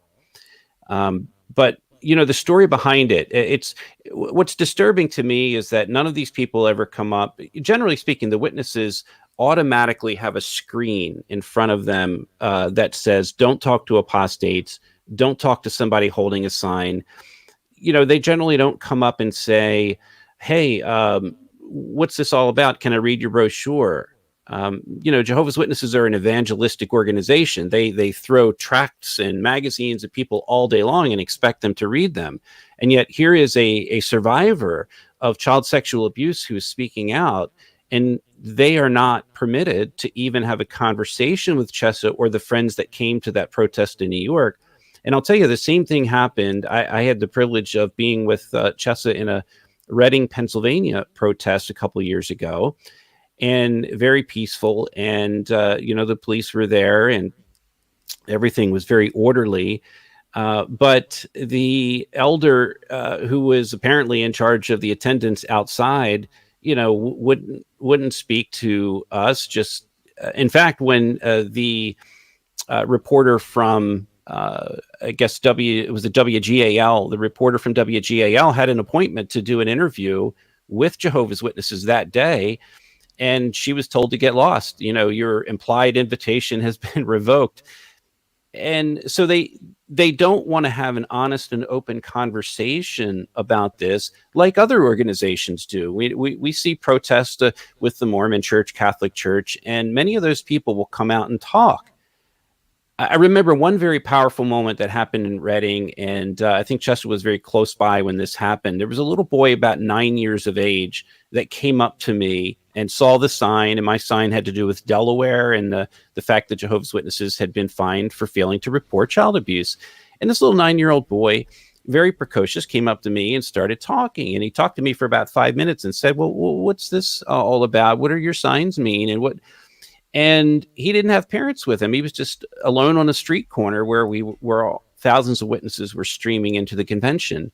And then an attendant saw this boy talking to me, and he just ran as fast as he could over and grabbed that kid by the collar and yanked him away from talking to us. And look, the kid should have been with his parents. I don't know where his parents were, but he was standing alone. But it goes to the the fact that the control over Jehovah's Witnesses' minds to say you can't have an open dialogue with people about these serious subjects, it's frightening because the problems are never going to be solved unless we have an open dialogue. And Trey reached out to Jehovah's Witnesses multiple times, and they just stonewalled him. And the best he could get is, check out our JW.org website. Check out our response there. We abhor child abuse. Chesa, I don't know whether how are you feeling about the reaction that you're getting from friends and relatives and from what you're seeing online? Are you pleased with the reaction among those that have watched the show? Oh, absolutely. I was up all night long with survivors last night that reached out to me, and even into today. I haven't been able to get off to all the messages that I've gotten, but it's a beautiful response. And honestly, like there has been a lot of coverage on this, but the way everything was laid out, for people who are not ex-JWs to really understand this, there have been people who weren't ex-JWs that have reached out to me as well, and they're able to, take this in and understand the information, understand how this is a public safety issue. So, not only is this encouraging survivors, and, I have a lot of survivors talking about how, they're inspired to speak up and to use their voice in some way. So that's something to look towards the future for. So not only are they being charged as a base, but then we have the public, too, that is really paying attention to it. And that's beyond anything I could have ever hoped for. That's what I want the most, is for the public to see how serious this is. Talk us through. We were talking about this earlier with Trey, and it's something that I don't think people think about that much when it comes to abuse survivors, because obviously we can't understand the issues without abuse survivors having the courage, at least some abuse survivors having the courage to come forward. And yet it's such a difficult thing for abuse survivors to talk about it, because it's as though by describing it, they're reliving it and in a way empowering the person that's done it to them. So talk us through the kind of barriers that you personally have to break through in order to tell your story. Well, those barriers are kind of multifaceted, because at the same time that I was, filming for Oxygen, my father died right around that time period. So I kind of had to reconcile and go through my grief with that. Working on the program actually helped me do that. So it was good timing on that front. But yeah, I worry every day about how this makes my abuser feel, if he's, interested in how people are paying attention to the show, if other abusers out there are interested in what's happening, or feeling angry or wanting to revolt from this type of coverage, how Watchtower is feeling. There's a lot of effects here, and it's difficult as a survivor to understand how they all come into play, because you feel so affected when you're doing that. So, when I talked to David and he started asking me about my story, that was the first time I really felt heard by anyone. And that was the first time I had someone who was not a Jehovah's Witness, had no affiliation with Jehovah's Witnesses, really ask me questions that were pertinent to what I went through, instead of asking me how I can get through it or how I can push it to the side. So that helped me be a little bit bolder. And it's just, every day that gets harder to speak out. It's not always easy. Seeing people be encouraged by that, and seeing people be moved by that, and hopefully seeing laws change and reform because of our voices being so powerful. Those are all things that keep me going every day. And, stuff like the Montana case and what's happening in PA, that's definitely emboldening to people like me. So it's just an everyday thing. You talk how much you can, however long you can, in the time that you have, and hope that it makes a difference. Chesa, you were... one thing I want to point out, knowing a little bit about your story, is that you were not a fringe Jehovah's Witness. You were not somebody that was on the outside of the organization or just, an attender of the meetings. You were, as I recall, baptized at a pretty young age. And can you tell us a little bit about your experience how young you were when you were baptized and started pioneering, and how long you did that? Because I think this will lend a little bit of weight to who you were as a dedicated witness. So, I was hurt when I was 5 years old, and we moved shortly after that to several different congregations. He ended up moving to Arizona, and my father, even though it was difficult for him to step down momentarily as an elder, he got back into it after we got to Arizona, and continued to be an elder for many, many years after that. And then, my mother and I, we just pushed forward in the field ministry, tried to connect with every congregation we moved into several. And then when I was about 13 years old, around that time was actually when my father wrote Stephen Lett, because the Dateline coverage had come out with Candace Conti and all of that. And so we had watched it as a family, and my father wanted to send him a letter about the reform that he thought was needed, because it was still haunting us, even though we were very active in the congregation. And what he included in the letter to Stephen Lett was, just so you know, my daughter is getting baptized at the next convention. And so, that's some joyous news. And so I got baptized because I was still trying to push through it. I was still trying to find my identity, and I figured if I just continue to be active in the organization, if I continue to show Jehovah how faithful I am, then this will not be for nothing. What happens to me will not be for nothing. And so I got baptized. A year after that, I started on building pioneering, and shortly after that, I became a regular pioneer. I went to pioneer school at 15. And then I continued pioneering up until the time that I was about 24 years old. And during that time, we moved around a lot. I got to serve in congregations in Taiwan. I got to visit the brothers in London. I went to Israeli Bethel and Tel Aviv. That was really cool, actually. And I also got to, serve in the sign language field as the end of my pioneering went. So I got a lot of opportunities, and I got a lot of, ways to connect with people inside the organization. And the more I connected with people, the more abuse I saw. And eventually that just, kind of eroded on how hard I was trying to keep things together. And eventually I just couldn't take it anymore. But I was dedicated for a very long time. And I kind of feel bad, because I feel like I encouraged a lot of people to stay in more than I should have when I saw what they were going through. And so I'm trying to make a difference with that now as well. But you can't blame yourself for that, Chesa, obviously. I mean, you were doing the best you could with the hand you were dealt. I mean, even if you'd have brought a truckload of witnesses in, you were just, that was a situation you found yourself in. You'd been lied to.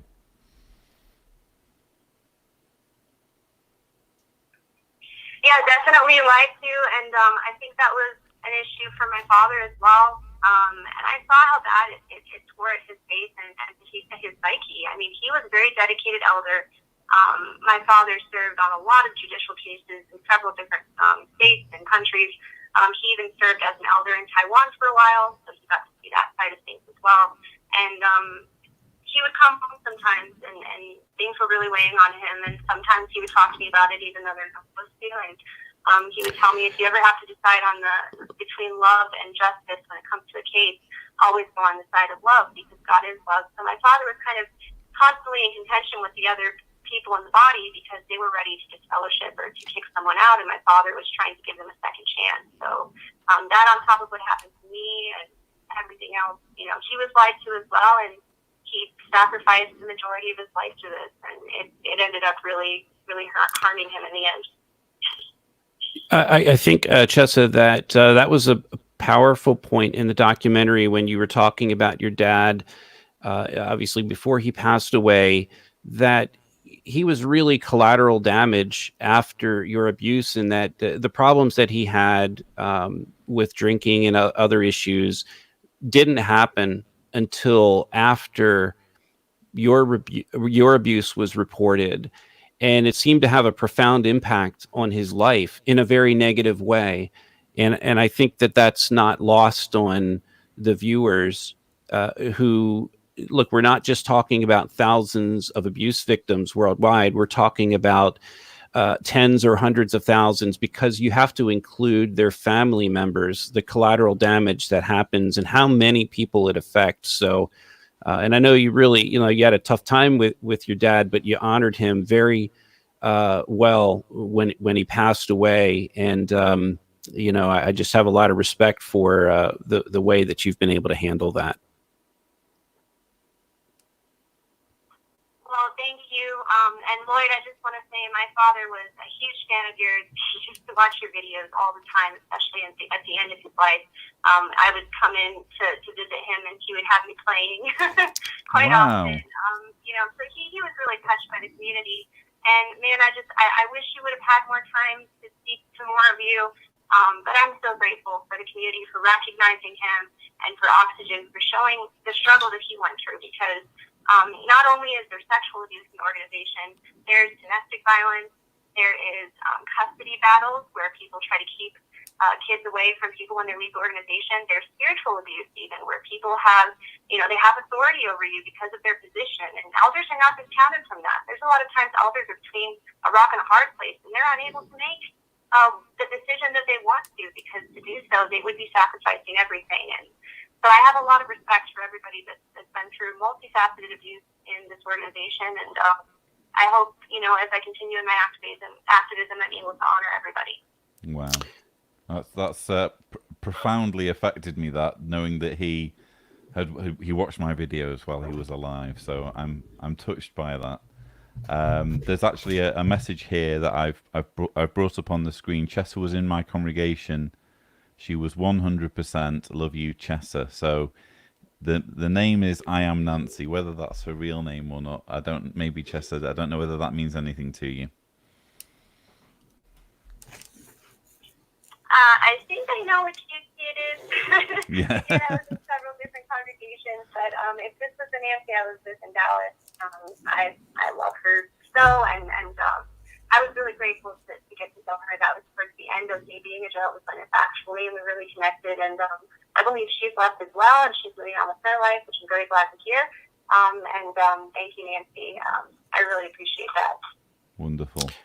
You know, Chesa, there were some emotional moments in the Oxygen documentary, and if you're like me, one of them that really stood out was the moment where Dolores and Debbie were sitting with their attorney and with Trey Bundy at the table, and it was just really a powerful moment when Trey started talking about the database or the list, and she said, I didn't know there was a list, and she was crying. Did that affect you? And do you remember having a moment like that when you first realized that Watchtower was keeping all of these files on child predators? You know, it's really interesting because my father's experience being an elder, he was actually on a lot of child abuse cases in Chicago, even before I was abused. So he kind of had an idea of how things were handled. And then when we moved away from Illinois after I was abused and we moved to Arizona, we actually had letters that followed us to Arizona. And so my father was aware that they were keeping tabs on us. And so me growing up, I was aware that they were keeping tabs on us. But I didn't know the extent of it. And so even in watching the documentary, seeing the extent of the questions that they asked about child abuse cases, and then the fact that they don't report that to the authorities is just, it's disgusting to me. If you understand the full situation around what happened to a child, and then because there's not a secondary witness, you don't report that abuse, that's not only negligence, that's malicious in a way. And so, you know, I kind of knew growing up that there were cards, publisher cards, and things that were sent to the organization, but I didn't realize the magnitude of it up until recently. Mark, are we is there going to be another special guest? I just don't want to ignore if there's anyone else waiting. No, let me see if I've got a message here. So, okay, here we go. So we had Sarah Tyson was on the program, and I think her story was featured obviously on both parts. Yeah, she's well, I think Sarah Brooks is her maiden name, and she's married now. Just so the viewers know who we're talking about. Right. Yeah. I didn't remember how they introduced her on the program. Yeah.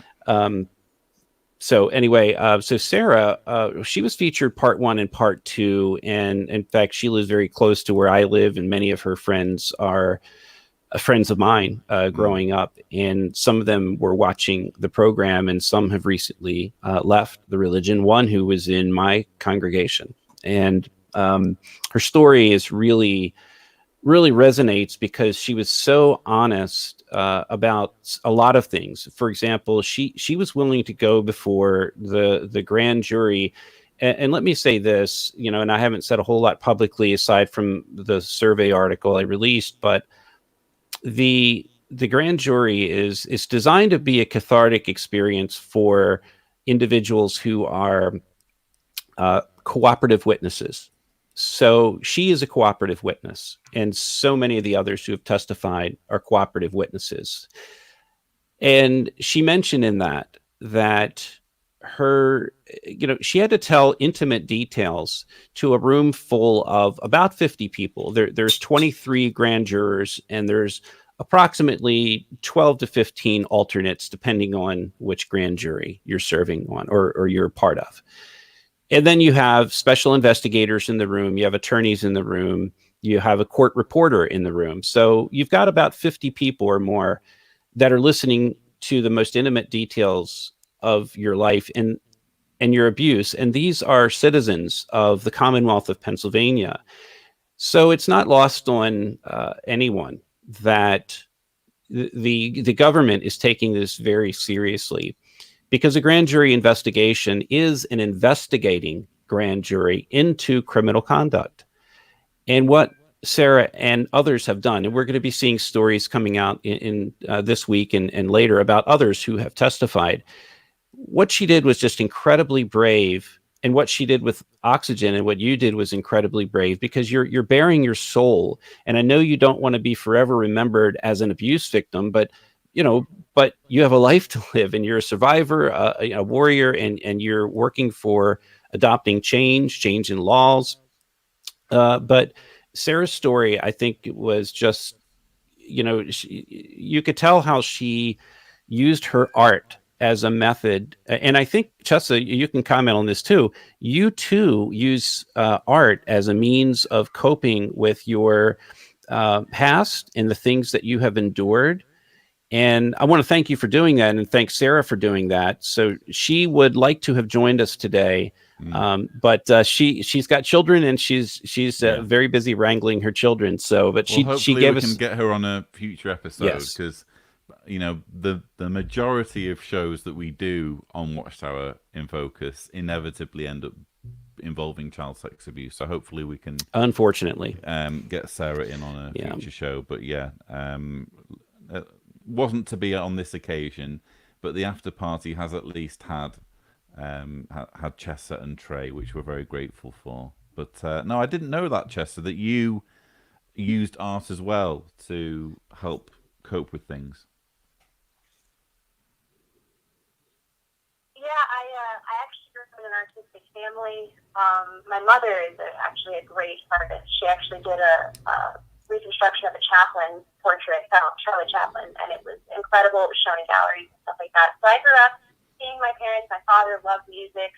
My mom loved art. So I kind of grew up with a really good sense of that. And one of the best things that has really helped me with my PTSD has been, when I saw Sarah talking about how she was unable to speak at times or really put things into words, about what she went through, I completely resonate with that. A lot of times I haven't been able to really speak out about how things have really affected me, but I've been able to put it on paper.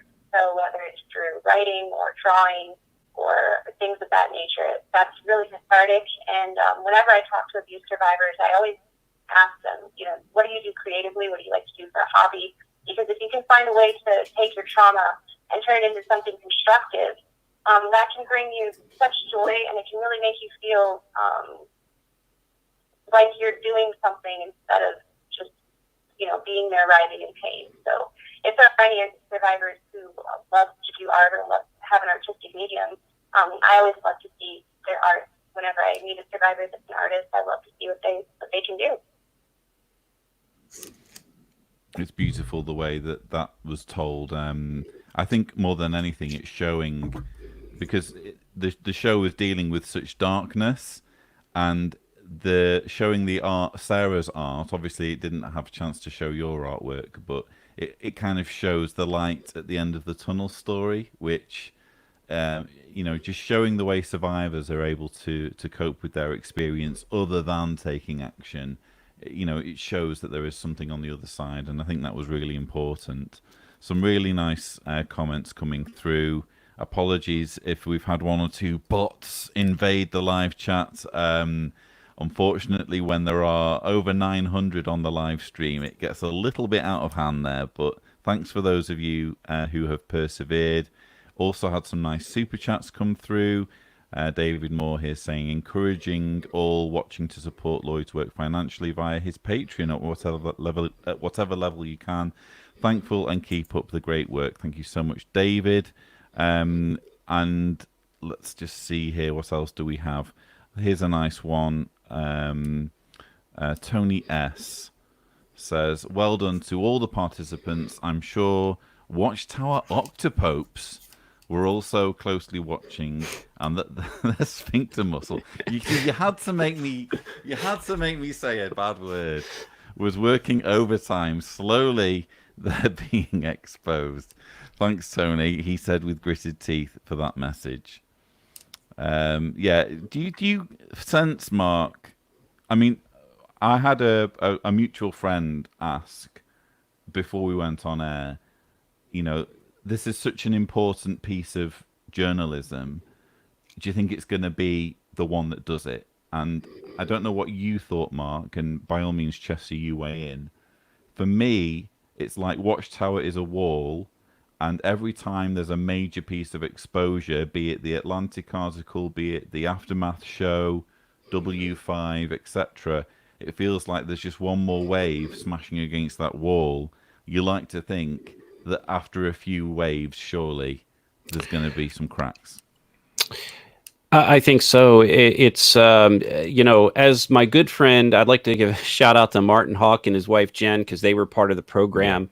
In fact, they did about 8 hours worth of their story. And unfortunately, they couldn't use all of it. I mean, we had a brilliant 4-hour program, and still there was another 8 hours of footage of Martin and Jen and their story. And but as Martin likes to say, that this organization, or at least its policies that are so corruptive to human life and to everything, will die of 1,000 tiny cuts. So it's not going to be any necessarily one big thing. It's not going to be Ray Fran's book that came out in the 1980s. It's not going to be the Oxygen documentary or the Atlantic article or any of these other things. It's going to be all of them, and people collaborating together to tell the truth. And so 1,000 tiny cuts is the way to go. It really erodes at the psyche of people who were indoctrinated for so long. And I hate to use that word because witnesses may be watching and they're saying, well, I'm not indoctrinated. I'm not in a cult. And Trey Bundy is very careful to not drop the C word because he doesn't like to do that. That's something that's somewhat subjective. Maybe some of us believe that witnesses are a cult. That's an individual decision. But Trey doesn't do that. He covers facts, and he did so, as I mentioned before, very even-handedly, which is why I think this program is going to be very impactful for years to come. I know the one that you did, Lloyd, with not only with this Oxygen, of course, as a special consultant, but with Leah Remini's program, we're still getting people that are reaching out to us. Almost every week, I get someone reaching out to me, whether it's an XJW or an investigator or someone from an attorney general's office that has read the Atlantic piece on secret database of child abuse. These things do have a lasting impact, and we want witnesses to be able to see them and make their own decisions on whether or not they've been lied to, whether or not these things are factual, because the average Jehovah's Witness does not know what these policies are. They're insulated from that elder's manual. They can't read chapter 14 and the child abuse information.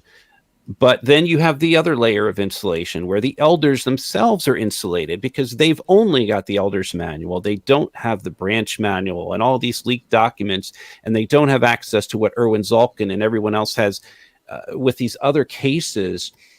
I think when you see the collective amount of information in child abuse cases, the big thing that wakes witnesses up is to realize that's not just a one-off.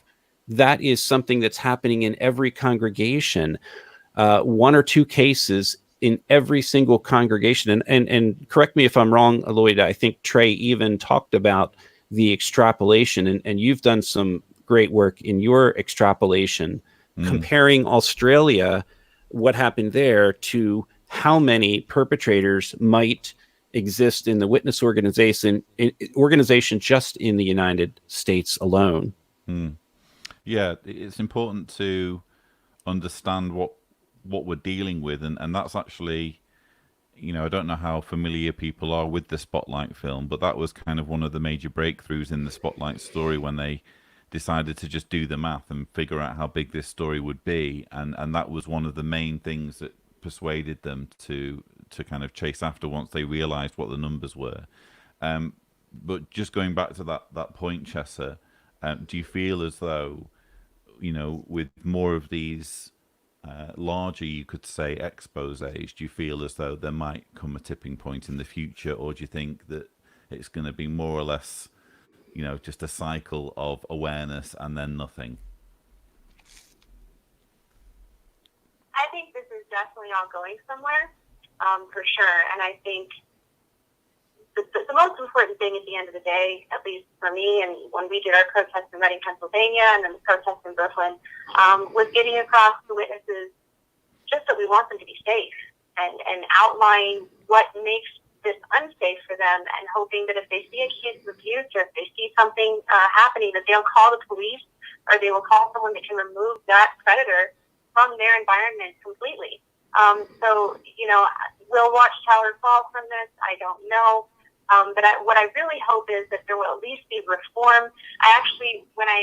There was a recent thing that I did called Sharing Shoes, and it was for the Oxygen documentary, where we sent pairs of shoes to congregation elder bodies and kind of talked about what was happening. And so I sent letters to the bodies of elders in several different congregations just to let them know how I felt about the witness rule and to ask them to reform it. And so I think, it's just little steps like that. I think this isn't going to only affect Jehovah's Witnesses. I think this is going to affect Catholics, the Mormons. I think we're all going to band together and make sure that religions don't take away people's individual human rights. Freedom of expression, freedom to be able to get mental health if you need it, freedom to be able to call the police if the child is abused. Those are all things that should be in every religion, that no religion should take away from a person, and when they do, they violate that person, and they violate their dignity and their rights. So if anything comes from this, I hope that we have mandated reporting become a thing, not only nationally, but hopefully internationally in some way, that we remove clergy penance and privilege, so that if someone who is a member of clergy learns of abuse, they are able to and can contact the authorities, and they're punished if they don't. And then I also hope that statute of limitation is reformed or taken away so that everybody can talk about their abuse, because the only way that we're going to be able to solve any of this in any organization is taking steps like that. So things like the Leo Mini Show, things like the Oxygen Network, what they did, those are small steps leading to a grand result. And I really do think something is going to come from all this, and I think it's going to take all of us to do it. Indeed, well said. And you certainly can't be accused of shirking from your role in all of that. So, again, just a fantastic job. What we normally do, Chesa, I don't know whether you mind kind of putting your panelist hat on now, but as you may know, on Watchtower in Focus, we do like to keep an eye more broadly on the news. Covert Fade normally does this segment, and I had actually prepared, for the first time on a Watchtower in Focus live stream, the music. But I've obviously done it with Covert Fade's graphics rather than Mark's, which he's probably quite relieved about.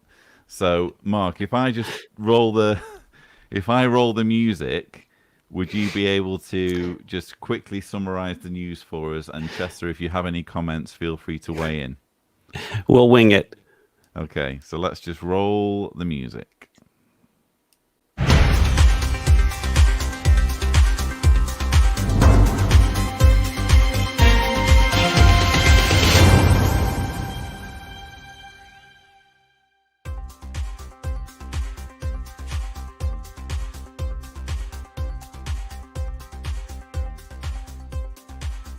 So I can unmute myself, but I can't unmute Mark. But hopefully you all enjoyed a little bit of comic relief there from the graphic that I'd prepared for Covert. So, Mark, what have you got for us? Well, news item number one, for those that aren't aware, there was an Oxygen Network documentary that aired 7 p.m. Eastern time on Saturday and Sunday. That's our little inside joke there. So, yeah, that really is the big news of the weekend. But there's a few other things going on, too. So on Saturday at 1 p.m., JW Survey released an article about the Pennsylvania grand jury investigation, and that was timed to release with the USA Today. And a terrific investigative reporter, Marissa. And I want to give a shout out to Marissa. I'm not sure if I can pronounce her name correctly. I think it's something like Kwiatkowski. Forgive me for mispronouncing that, but she's a very brilliant journalist who was one of the lead journalists that broke the Larry Nassar story. And for those that don't know, he was the infamous doctor who abused all of those young women that worked for or were in the USA Gymnastics program. And so there was a big cover up, I think, involving a Michigan university and a cover up with USA Gymnastics. And I think they ended up going out of business. Lots of lawsuits happening, lots of women speaking out now. And I mean, it was a big, big story. Marissa was right there. And so I've been working with her for a few months now in getting ready for this release of this information. And there's been some reasons why I haven't discussed the grand jury investigation sooner. But the news broke at 1 p.m. on Saturday. And that was followed about 4 or 5 hours later by David Gambacorta with the Inquirer. And David has done a terrific job, as many of you know, and Chesa knows. He covered her story.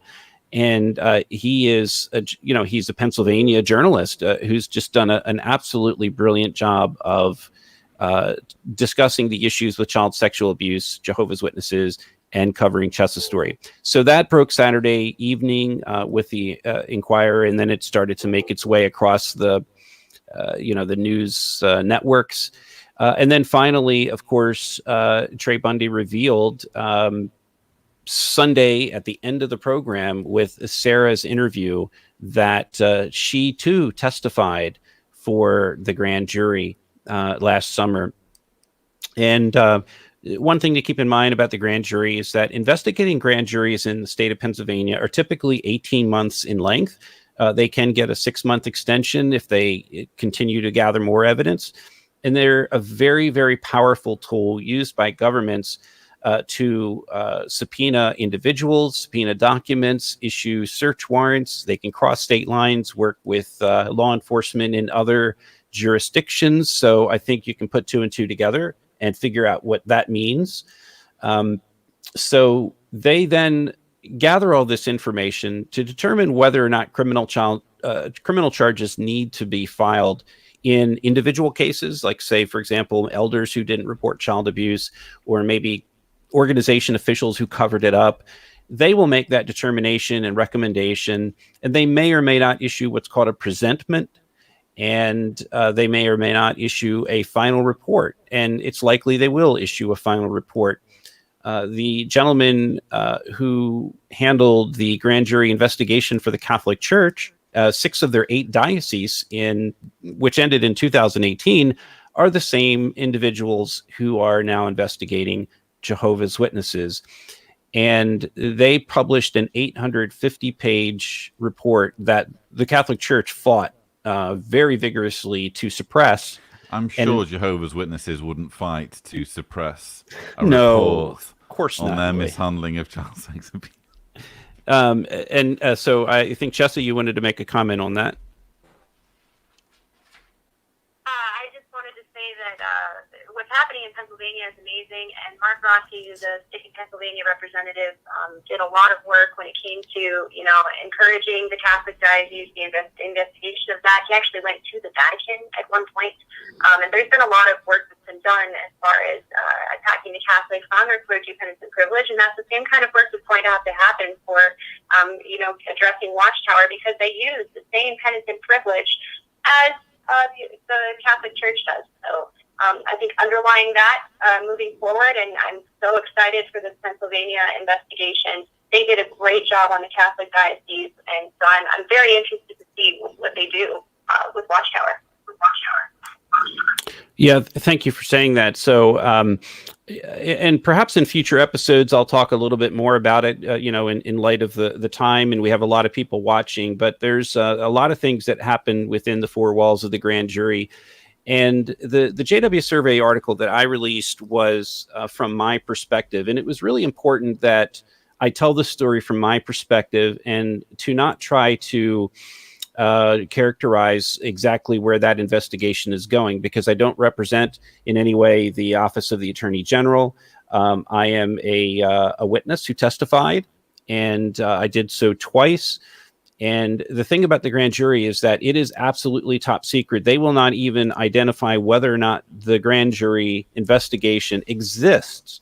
The only reason that witnesses are allowed to testify is that we were placed before a judge and we were not placed under a gag order, which in that case would mean that if we had, we could not share it with anyone. All of those grand jurors are bound to secrecy. All of the investigators, the special investigators, are bound to secrecy. This is a criminal investigation into alleged criminal conduct by an organization. So to be fair, we don't know what the outcome is going to be, but at the very least, the knowledge that the state of Pennsylvania, the place where Jehovah's Witnesses were essentially born in Allegheny, Pittsburgh, is investigating the organization that has resulted in 8 million followers. That is a significant fact. We're talking about, second only to the Catholic Church, the Jehovah's Witnesses are the group that they selected to investigate because of the broad-scale, massive cover-up of child sexual abuse cases. It's the reason we're sitting here talking about it right now. It's the reason that these civil cases are going on. And so a lot of things happen in that grand jury room. It's just that I can't go into detail, too much detail about what they said, but I can go into more detail about what I said. And I'm happy to answer questions about that to the best of my ability. Maybe that's something that we can do more of a deep dive on in a future episode. Right. Were there any other items of news for us to look at?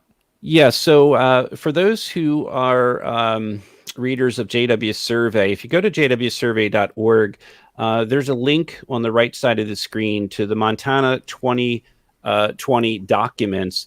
The big news is that within the past week, I think we just did a Watchtower in Focus program on how the Supreme Court of Montana overturned the 2018 decision. It's all happening so quickly. You sense as well, just tying in the oxygen special, you sense as well that things were happening so fast that there were developments, that obviously weren't on the radar when they started doing it, that happened while they were filming, and then they kind of had to sandwich them in. This is such a fast-moving story that we're in a situation now where we'll do a story 1 month about how Montana's been overturned, and then now we're having to plan one for the next part, Right. And, I want to shout out to Holly McGowan and Lexi Nunez for sticking with this, because they're very brave women that have put their lives, essentially on hold. I mean, they're living their lives, but they've had to endure, obviously, giving tearful testimony in 2018 about what happened. And they're on this roller coaster where the judge agreed with them. The jury agreed with them. The jury awarded $35 million, not just for negligence, but for malice in intentionally obstructing justice and failing to report child abuse on behalf of Watchtower and these elders. This was malicious conduct. But on a technicality, Watchtower got off with the Supreme Court of Montana because they fought tooth and nail to say, this is our religious right. Now, we've already discussed this in our last episode of Watchtower in Focus, but here's what's going on. So the latest news is that the attorneys for Lexi and Holly have refiled the case in Sanders County, Montana, which is where it all began. And there's a couple of reasons for it, and I can't go into all of that because it'll take some time, and there's some technicalities there. But I did post on my Facebook page, under my John Redwood Facebook page, some details about that. But essentially what's going on is that they're refiling the case going back to the moment in time where the judge had said Watchtower broke the law, and therefore everything that happened after he said Watchtower broke the law, that affected what took place at the trial. And now the Montana Supreme Court has said, well, Watchtower technically didn't break the law. So we sort of are going back in time to the point where right before the judge said Montana broke the law, now they're able to file for several reasons. One, on the cause of negligence that never really got properly adjudicated in the courts. So that negligence has to be addressed. And there's several other reasons why they were able to file. Another one is the fact that Watchtower strongly objected early on in allowing Watchtower Pennsylvania to be a defendant in this case, but a loophole or door was left open for them, for Lexi and Holly's attorneys, to be able to file against Pennsylvania in a future lawsuit, which is exactly what's going on. So they've been re-added as a defendant in this case. And one of the pieces of evidence that you'll see when you read the documents is the fact that Watchtower Pennsylvania has issued numerous letters over the years, including some not that long ago, that deal with child abuse. So what this means is that we have proof now, not only that they have more than well over $1 billion in assets and control things in other countries, but Watchtower of Pennsylvania is not just in the business of copyright, which is what they claim. Their claim all along was that you can't sue Watchtower Pennsylvania because we're just the holders of copyrights. But we have lots and lots of evidence that's been gathered behind the scenes that Watchtower Pennsylvania does a lot more than just copyright work, and they have a lot more money than what they've let on. And you'll see those documents when you go to JW Survey and you click on that Montana 2020 link. You're going to read, 18 or 20 pages of the initial complaint describing how much money Watchtower Pennsylvania has, how they basically lied about it back in 2018.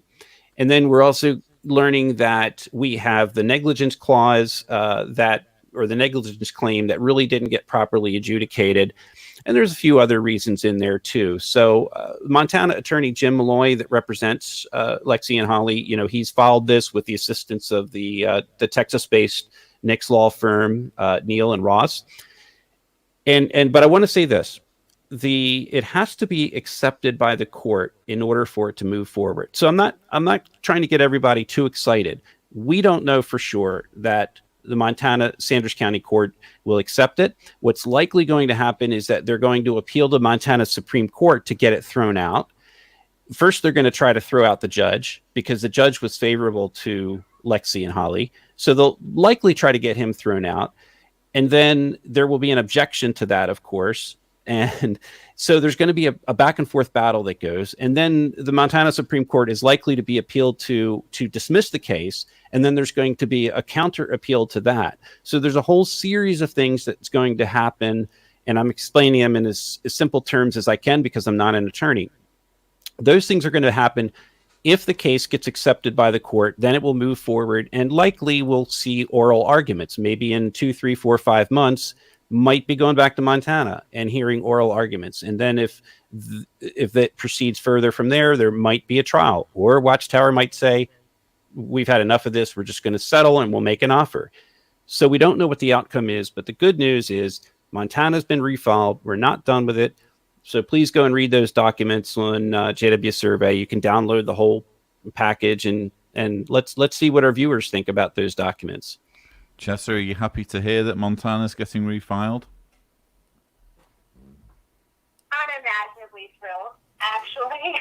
I was so disappointed when there was a Montana reversal, because that really was a very good stronghold in proving that Watchtower is a cover-up.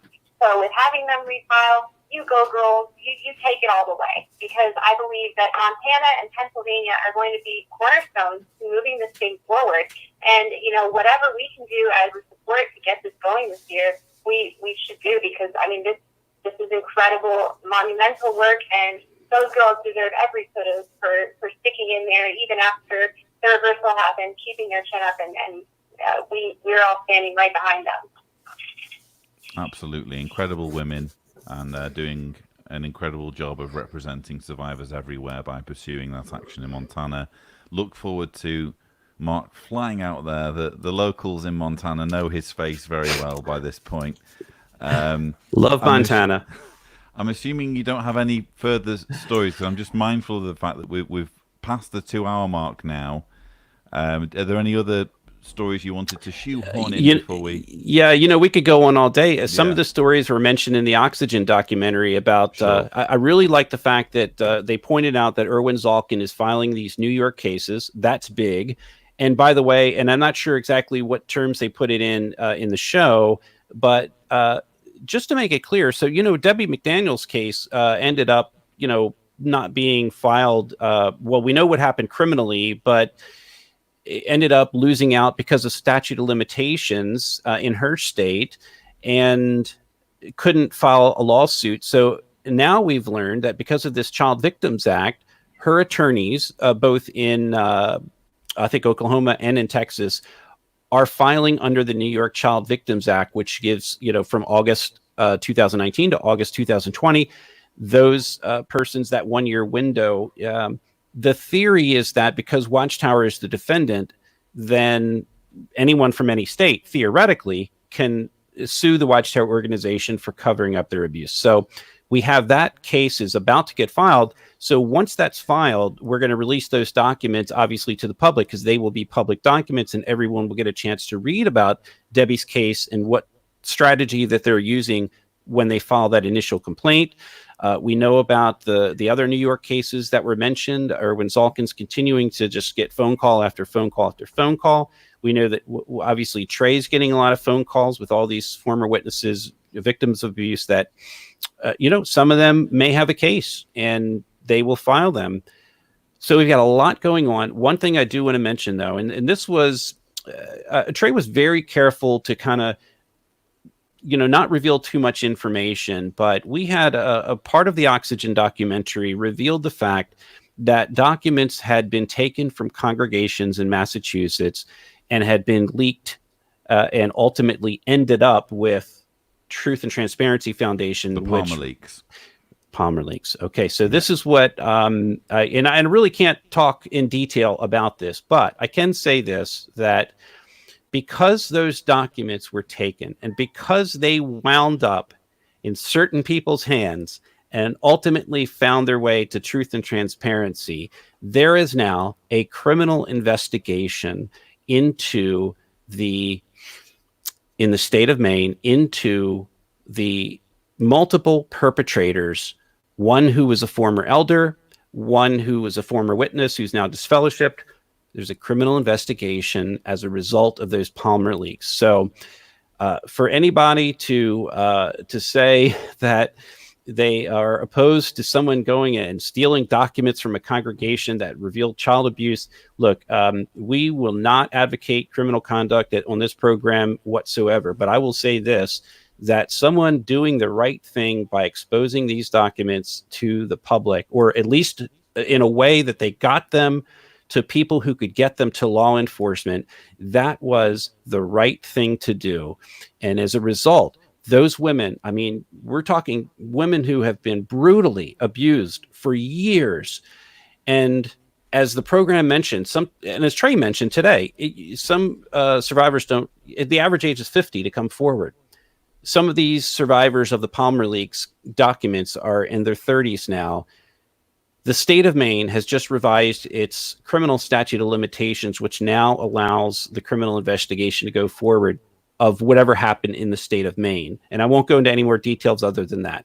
But we're just so thankful that these, and Child USA reports on this all the time about how many states have revised their statute of limitation laws to allow criminal and civil investigations and lawsuits to support these victims. So, there's more going on, but the final takeaway is that Watchtower better get some additional lawyers. It's going to cost them a lot of money, and this is going to take a lot of years for them to litigate these cases.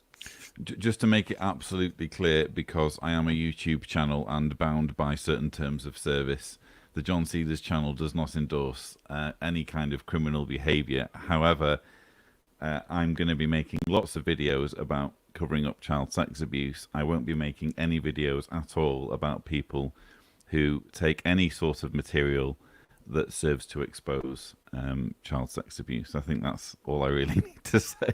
Yeah. So let's have our concluding comments, shall we? This is, again, a Watchtower in Focus tradition. And Chesa, you find yourself standing in for Covert Fade. So obviously you probably missed, I don't know how much you caught of when Trey was here, but if you could just give us your thoughts in summary on the Oxygen special and your involvement in it and how you feel about the whole thing. Well, having worked with Trey and the rest of the Oxygen documentary crew, I was blown away by their heart. They really put their heart into it, and they really looked at the facts of everything that's going on, and that's what they focused on. They focused on the facts here. They didn't try to, make this an expose and a big, dramatic sequel. This is just hard-hitting facts about what's really going on. And we all know this is the year of the whistleblower. Everybody's talking about random things, corporations that are abusing human rights, people that are trying to silence other people. So I think, for all these victims that are watching the Oxygen show, that are watching, you, Lloyd, that are watching what Mark is doing, especially in Montana, if you can take away one thing from this, your voice is strong. Your voice is unique, and you have your own story to tell. And if it wasn't for you using your voice, none of this would have been possible. So I think, as things move forward, I sent a thank you letter to Oxygen myself, and thanking everybody else who has given us a platform for which to speak on. I think this year is going to be monumental, and I'm just incredibly grateful to the Oxygen crew. And I hope this moves forward somehow. I think something should continue from this. And from the survivors who've been calling in to Oxygen through the night tonight and through today, you never know that there might be something else that comes from this, and I look forward to what's going to happen here. Wonderful. Very well said, Chesa. And once again, thank you so much for, at short notice, joining us for this after party. Your sentiments somewhat echoed by Bird is the Word 92, whose name always makes Mark chuckle without fail. Bird is the word. To JWs watching this and currently going through any type of abuse, please remember you are loved and happiness can be found outside the organization. Please don't allow Watchtower to make you feel that you deserved any of this. Very well said there. Mark, your concluding thoughts. I think we've kind of exhausted our feelings on the subject, but, I just want to be thankful to Trey Bundy for spending this time. Obviously, the Center for Investigative Reporting has funded this investigation, and you can go and read those Reveal articles without any ads on them or anything like that, because they're funded by, it's a nonprofit organization, and he's worked tirelessly, and he's crisscrossed the country multiple times interviewing victims, and he's really honestly tried to give Watchtower a chance to comment and have an open dialogue about these things, and they just won't do it. So thanks to Trey and his and Matt Testa and all of these guys that put so much effort into making this program, because they could have made a program about anything, but when they saw those documents and they saw that cover up happening, and they saw this confidential nature of retaining this database of child abusers, they knew they had to do something. And so are all these other journalists like Dave Gambacorta and Doug Quenquil, who wrote the Atlantic piece, and Marissa that wrote the USA Today piece. And I hate to leave people out because there's so many great journalists. Dorian Hargrove out in California, who covered all of these Irwin Zalkin cases for years, little articles about, Padron and Lopez. These guys are doing a great job, they're putting out accurate information. And Trey was nice enough to, thank us for giving him factual information. And that really makes us feel good, because that is validation of a lot of the work that we have done. We don't feed him apostate lies. We give him accurate information, and we don't decide what he does with that. That was all Trey and his program. He decided whether to use Chesa's interview or Martin's interview or whatever the case. And so look, go to JW Survey or the news sites or wherever you can find information. Read the court documents. If you have witness friends, you might want to share some of the documents with them, the documents that are considered non-apostate. That's what partly helped my wife to wake up when she learned about the Conti case. She too is a victim of abuse. And when Kimmy found out what happened to Candace Conti, she said, hey, wait a minute. She thought this 2-witness rule was something unique to her congregation in Baltimore. And then she realized that this is a global policy. So the average witness doesn't realize that these are global policies and it's not a one-time situation in their area. So, be kind to your witness friends and, share with them as much as you can in a, reserved manner, not going over the top, not calling Watchtower, just keep it to a level where they can respect what we're all saying, read the documents, and we'll continue here at Survey. We'll continue producing as much accurate information as we can put out there, and we'll continue reporting on the cases, because there's lots of cases coming up this year. And thank you, Lloyd, for making the channel available and bringing Trey on, and just having Chesa and everybody. As Chesa likes to say, use your voice. So thank you for that. Spiritual food at the proper time. Thank you so much, guys. I really appreciate you having me on. I've come to each one of you in my background as well, and I know exactly what the job and what you do. And I really appreciate all the work you guys do, and keep up the good work. Indeed. Thanks, Chesa. Thank you so much, Chesa, and really kind of you to again make some time at short notice. Incidentally, I will be for the first time on a Watchtower in Focus live stream doing some outro credits. Unfortunately, I don't have Chesa's name on them, but hopefully this isn't the last Watchtower in Focus on which Chesa will appear, so she'll have her name on future ones, hopefully. And just a heads up, Mark, there'll be no after show chats, because once the credits roll, that's it. But it's been lovely having both of you on. Wow, what can I say? As I said at the beginning, this is such a profoundly moving piece of journalism. I like to think that, myself, Mark, and Chesa, we're up there among those who are more familiar, you could say, with the whole issue of Jehovah's Witnesses and child sex abuse. I still felt floored by what Trey had produced. It brought everything home in a very real and very moving way. Frankly, I don't know how long it's going to take me before I can actually bring myself to watch that thing again, because it was so triggering. But I'm so glad it's out there, and I'm so glad it's raising awareness. I'm sure, like many of you who are watching, thanks to we had about 1,050 at one point during the live stream. So thanks to all of you who tuned in live and who persisted in the live chat despite an onslaught of bots, which I was frantically trying to fend off at one point. But it's been a really lovely live stream, and I hope an enjoyable and rewarding after party. If you have enjoyed this video, don't forget to subscribe to the John Cedars channel for more such videos. And as always, thank you for watching. Say